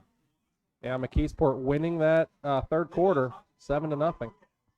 Olsen gets the snap, fakes the handoff. Another design quarterback draw, cutting back and being tackled there on the play. Getting there first was Colin Schritter. I feel like McKeesport is starting to get onto the Caden Olsen running. So we're going to see how Armstrong adjusts. Yeah, and this game, could be even higher scoring than it is. There is a couple of missed opportunities for touchdowns by both teams in this one through the first 3 quarters. Olsen dropping back, looking to throw, finds his man, Isaiah Brown, lowering the shoulder, dragging defenders with him for a modest gain on the play. Yeah, Isaiah was going to make sure he held on to that one and picked up a nice maybe 5-yard gain. 3rd and 5, big play coming. 3rd down and 5. Armstrong really needs to get a first down here. Keep the ball. Absolutely. 3 wide receivers split out wide at the top of your screen. Isaiah Brown, the lone wide receiver. at the bottom of your screen there. Olsen in the shotgun. Beside him, to his right, running back Caleb Retzer.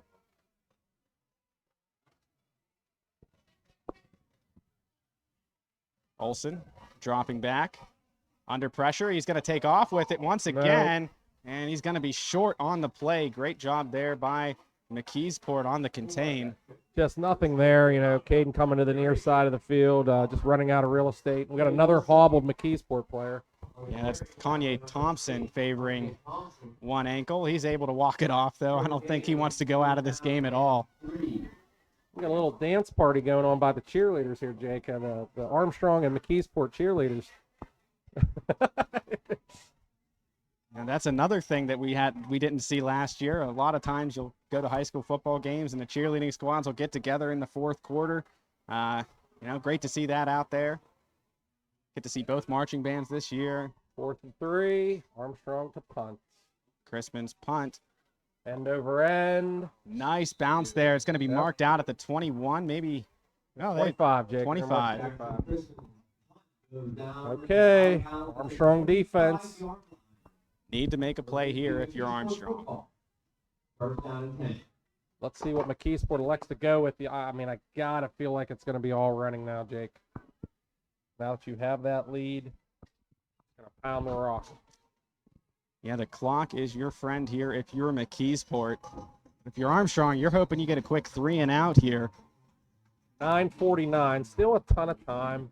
No need to panic. So the McKeesport offense heads to the line of scrimmage. It'll be Miller going under center. Man in motion. Oh, a lot of movement there. He's just going to keep it directly. Nothing. Wow.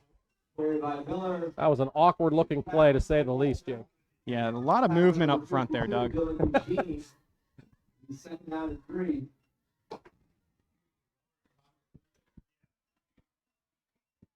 But hey, they've been calling Miller's number on these quarterback keepers on these last 2 drives, opening up this one once again the same way they opened the last one.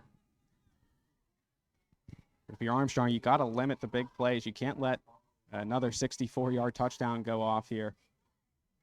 Man in motion once again. The handoff faked to Boyd and taken down on the play that time by Julius Barnes.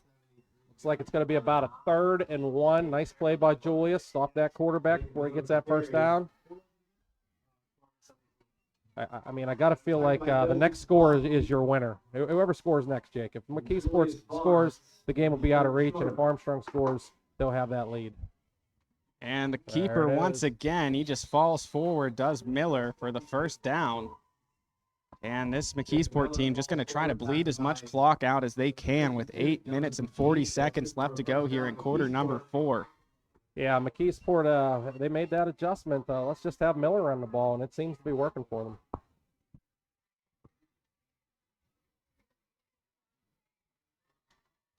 That'll set up now a 1st and 10. Ball on the McKeesport 42-yard line for this Tigers offense.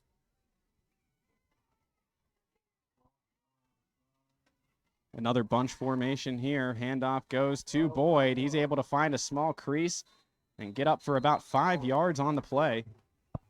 And that's been the theme. McKeesport for 5. McKeesport for 5. We've said that I don't know how many times tonight.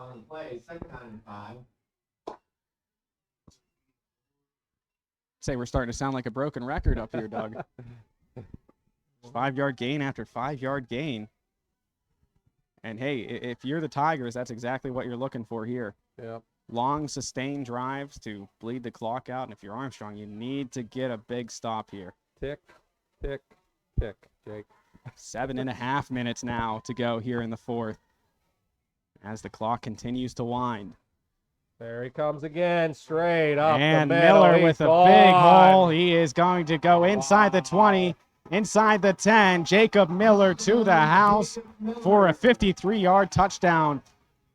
You got to laugh at that play, Jake, when it's a quarterback keeper and he goes the whole way. Untouched, I believe. Yeah, uncontested all the way to the end zone. 53 yards for the Tigers quarterback, Jacob Miller. And that's back-to-back touchdown drives now for McKeesport. Both of them capped off by long runs of over 50 yards. This one a 53-yard keeper. The last one, a 64-yarder, I believe, by Kanye Thompson. So now Armstrong in a little bit of trouble here as that kick is up and good. Yeah, it took McKeesport some time to figure out what might work, and lo and behold, it's the quarterback running the ball, Jake. Yeah, we talked so much about Boyd before this game, and justifiably. I mean, his first 2 weeks, he had over 300 yards in those 2 games combined, rushed for, I believe, 5 touchdowns in between, 4 touchdowns, 4 touchdowns in those 2 games. So, you know, all eyes were on Boyd. Little did we know Jacob Miller has these kind of wheels, and he showed him off on that touchdown run there. Well, 7:20 left. You got a guy like Caden Olson. You know, you can sling it around. You really got to get a score, and then try to catch a break. Yeah, and that missed field goal now. Yeah, a lot bigger than you might think of earlier. You know, you have that field goal. You're only down a touchdown. Now you're down 2 scores. And you might think about if you're able to get a touchdown going for that onside kick, especially against a team like McKeesport that can run the ball the way they can. And I hate to say it, but remember, Armstrong only with 1 timeout remaining. Yeah, forced to call 2 timeouts in the 3rd quarter.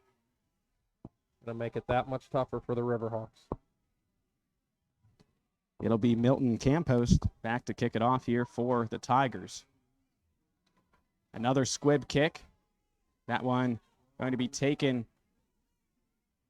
by Zablocki again.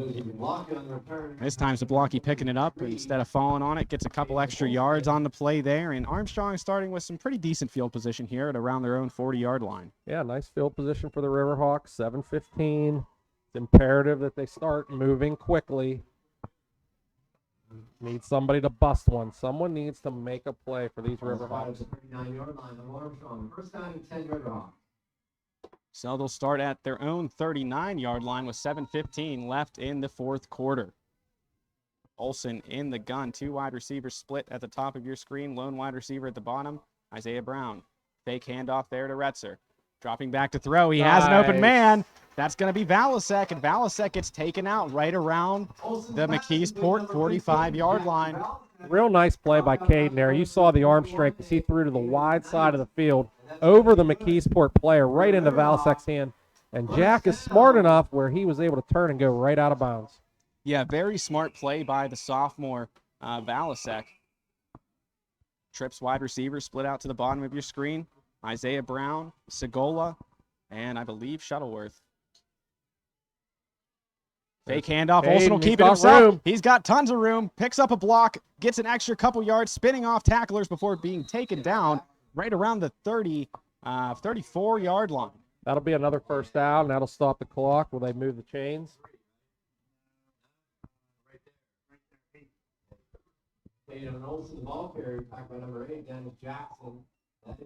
So, you know, this is exactly what you want if you're head coach Frank Fabian down there. Quick drive here as Armstrong's already in McKeesport territory. Here's tempo by Armstrong. Olson hands it off to Retzer. He gets a couple yards on the play, maybe. They will give him 1 yard on the play, so that'll set up 2nd down and 9 from about the 33-yard line of the Tigers. Yeah, tried to cross him up there. And the tempo keeps going. Olson in the gun, trips to the top of your screen. Fake handoff to Retzer. Great block there by Retzer, and it's a jump ball. Valasek going up with one hand. Looked like Jack maybe was playing a little defense there as the defender was right there in stride with him. Yeah. If you're a McKeesport, one thing you don't want to do is let any Armstrong receiver get behind you, and he was just sitting back. Jack really not much he could do there. This will bring up 3rd down and 9, and I'd say it's safe to say we're in 4-down territory here. Absolutely. 6:27 left. You still have time. Olson rolling out to his right, has to get rid of it, and another drop there. Intended receiver on the play, Connor Segola. That's going to bring up a 4th down and 9, and this could be a game-changing play here. Well, 4-down territory, too long for a field goal. Going to have to go for this. 4th and 9. Huge play of the game here for the Riverhawks. Olsen in the shotgun. Gets the snap, fakes the handoff, looking downfield, needs to get a first down, throwing it for Brown. That one! Are you kidding me? Isaiah Brown! We needed somebody to make a play, and there's Isaiah once again right into McKeesport player's hands. And it bobbles into the air straight into Isaiah Brown. Unbelievable, Jake. What a play there by the sophomore. Playing it off the deflection, able to come down with it. And you talk about a game-changing play right there. The McKeesport player is just sick over here. Can't believe what happened. You talk about opportunistic football, and it doesn't get much more opportunistic than that, Doug. This is unbelievable.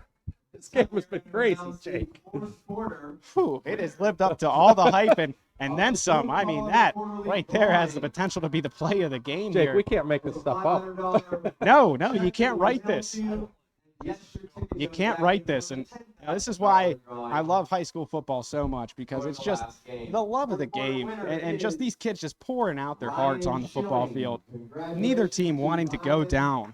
And, I mean, just the fight there from Isaiah Brown to come down with that ball, just incredible. The emotion that you see. 4th and 9, right in the McKeesport player's hands, kicks in the air, Isaiah grabs it. Oh, boy, that'll set up a 1st down and 10 from the McKeesport 11-yard line, as we're now in the Ryan Bowser State Farm red zone. Like a good neighbor, Ryan Bowser, he's there. Trips to the top of your screen. Olsen in the shotgun. Retzer to his right. Fake handoff. Olsen will keep it. He has a lane. He's going to truck forward, being drugged down inside the 5, down to about the 4. Nice run by Caden there. About 7. They're going tempo. 6:17 left. Quick pass. Isaiah trying to get around defenders. He's going to be pushed forward. He might get a small gain on the play of maybe a half a yard, if anything. That'll take us to 3rd down and goal.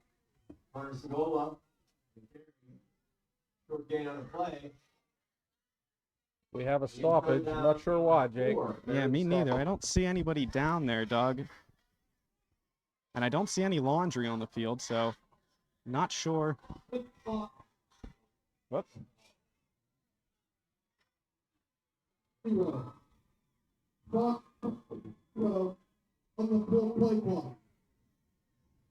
Trying to understand what I think it's reset the play clock. It's about to go.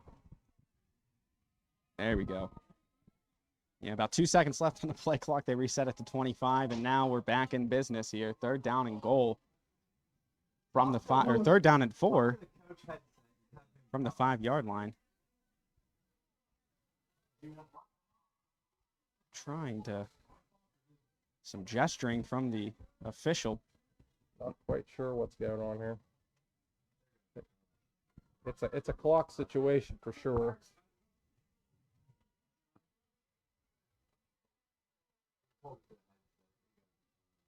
Yeah, I'm not sure if they're 5:50 on the game clock, they're saying. So the game clock was at 6:13, so that's 23 seconds off the clock there. All right, so we got 5:50 on the game clock now. And now we are winding clock. Should be starting back. Olsen under center, quick pitch back to Retzer. He stopped behind the line, stiff arms one guy, but he's going to be taken down.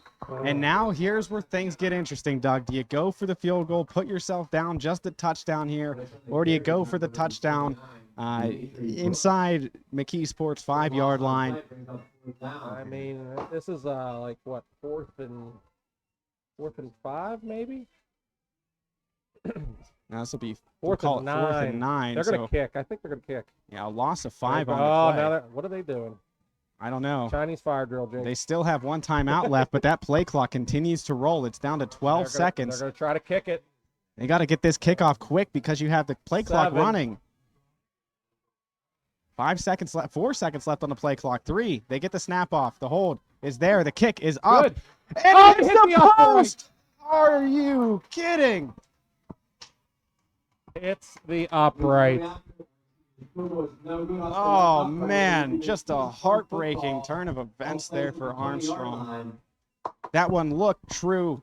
Doug, but hitting that near upright, near side upright.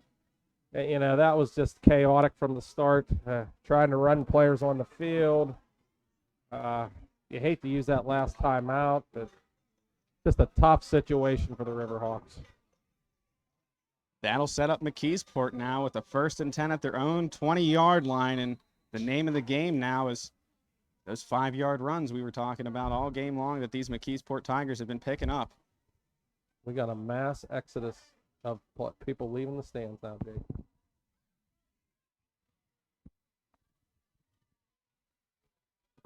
I mean, 4:53 left. If you're Armstrong at this point, you need to try and force a fumble here. Man goes in motion, handoff to the back. Taking the ball on that play is Keyshawn Humphreys. Yeah, this is called just run the ball 3 times, and if you have to punt. You're up 10 points. I'm sure the verbiage on the sideline of McKeesport is ball security. Yep, wrap that ball if you're McKeesport. If you're Armstrong, try to strip that ball.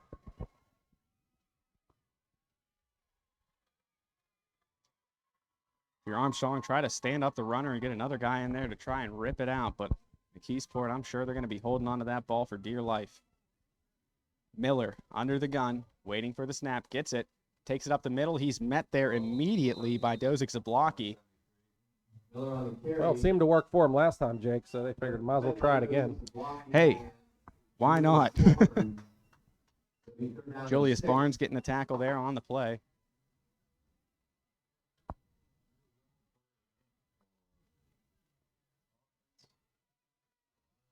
Clock continuing to tick here. 3 minutes and 40 seconds left on the game clock in this one.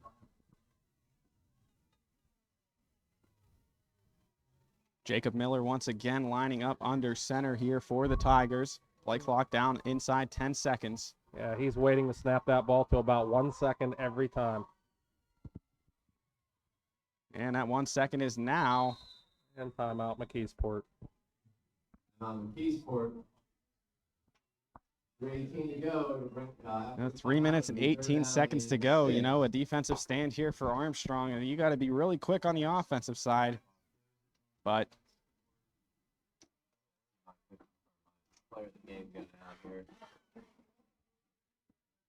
well, while we have a second here, I'm going to thank some of our wonderful sponsors. I want to thank UFP Parker LLC, a manufacturer of wood products key to everyday life. Their products are wide-ranging, including treated lumber, trusses, and building components, concrete forming materials, and industrial packaging. They need people like you to keep growing. Working there, you'll find co-workers who treat you like family, people who have your best interest at heart and will make your career goals a priority. They value safety, training, and full-time employees are eligible for a comprehensive benefits package as well as profit-sharing bonuses and other perks. UFP Parker LLC is a small-town company with global connections. They proudly promote from within to develop dream careers in production, sales, design, transportation, and management. With extensive training from programs like their free UFP Business School degree program, you can too. Think about what, as the run goes off here, that's going to bring us to 4th down, but think about where you want to take your career in the years to come, and they have a program that can help your dreams come true. To find a career you can build on, visit ufpi.com/careers, ufpi.com/careers. That was funny, Jake. They ran that counter play, which was the other play they got that touchdown on. So the last 2 plays, they basically ran the 2 plays they got touchdown.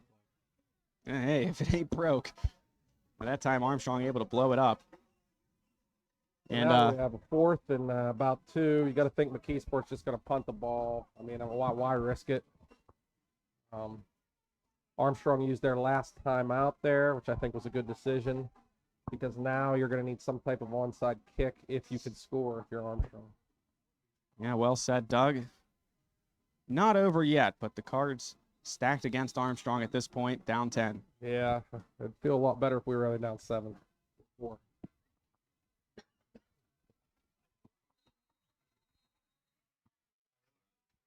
And are they bringing the offense back out there? They appear to be. What? Fourth down and 2. What is this? Armstrong thinks they jumped. Oh, that's the last thing you can do on a play like that, Doug. They drew them off to perfection. Armstrong, waiting for the punt, had to scramble back to the line of scrimmage, and just movement on the line. That'll move the chains for McKeesport, and without a timeout. I honestly don't think that McKeesport had any intention of snapping that ball. They were willing to go for the 5-yard penalty there, and that's why you do it that way. Yep. It's worked to perfection again. Absolutely. Well, that'll bring us now to a 1st and 10 with 3:11 left on the clock. Inside handoff. That time to Keyshawn Humphreys. He gets taken down for a short gain. Armstrong powerless to stop the clock now as well.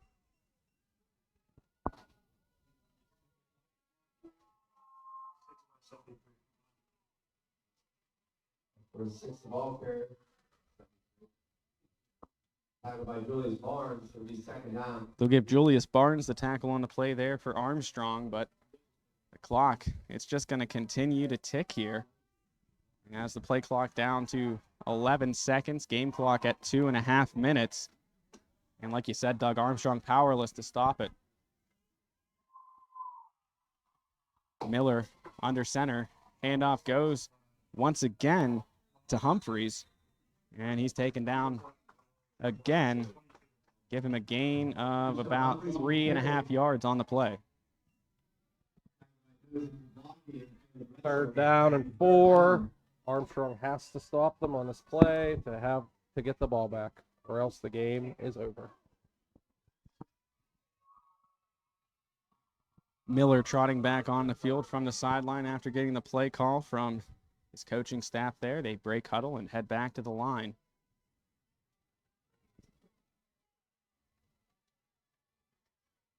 Miller will now be in the shotgun.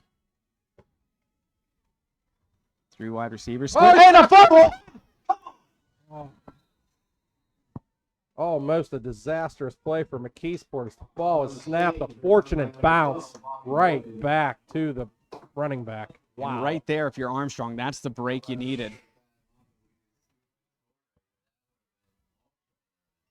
Whew, man. Yeah, if Armstrong was able to get that and take it back, and they still would have had a minute 20 with a chance at an onside kick. But now they have to punt it here. The clock's down under a minute now. They're just going to take their last time out or take a 5-yard penalty. And the play clock running down to 0 and a timeout. So while we have a moment, we're going to cut to commercial real quick on this Sprankles Neighborhood Market game night here on High Top Sports Network. We'll be right back.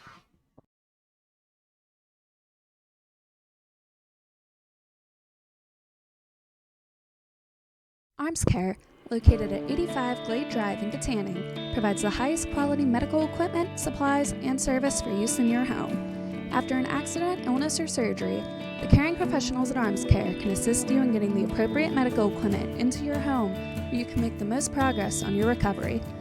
Armscare offers 24/7 emergency service as well as a wide variety of specialized medical equipment, and their experienced staff is committed to helping you or your loved one regain normalcy by providing the highest level of quality home care equipment, supplies, and service. Contact Armscare at 724-545-32.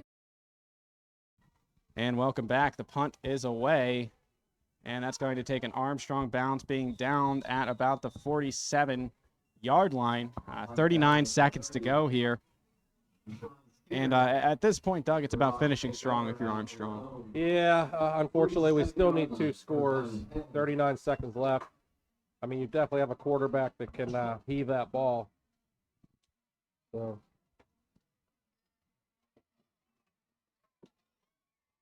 So Armstrong will set up offense, 1st and 10.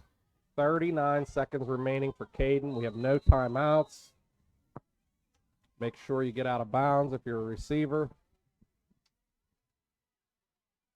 Two safeties deep back for McKeesport. Olsen under pressure, Cannot steps up in the take a pocket, and he gets sack. taken down. A sack on the play, combining for that one. Colin Schritter and Kareek Andrews. So clock inside 20 seconds now. Olsen faking the handoff. He's going to drop back, sling this Got him. one to Brown, who goes up and catches it. Oh, I nearly broke the tackle, but that one is just going to fall short. But great catch there by Isaiah Brown. Ball will be placed right around the 30-yard line of McKeesport. Armstrong that close to breaking it to the end zone. Faking the handoff is Olsen. There we He's going to go. look over the middle. That one in and out of the hands there of Connor Segola. And it stops the clock with 3 seconds to go here, but no such thing as a 10-point play.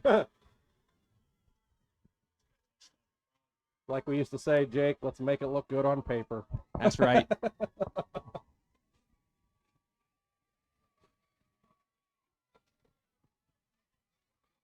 So you'll have two wide receivers on each side of the line of scrimmage, faking the handoff, Retzer rather, with the chip block there. There we go.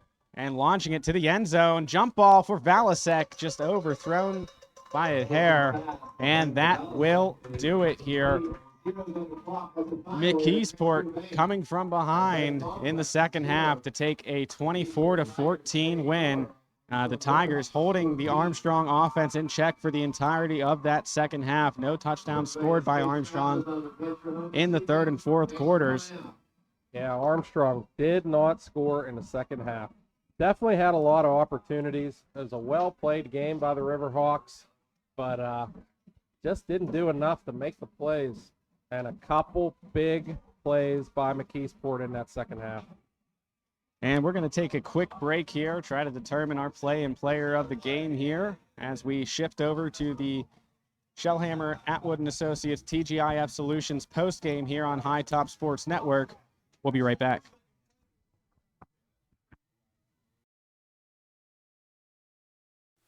Protecting the things you love and how you do so is among the most important decisions you'll ever have to make. TGIF Solutions can provide you with the peace of mind by supplying answers to all of your insurance needs, whether it be home, auto, business, life, or farm coverage. Contact the team at the Shellhammer Atwood Agency today in West Katanning to be sure that you, your loved ones, and the things that matter most stay safe when it matters the most. TGIF Solutions, insurance for what matters.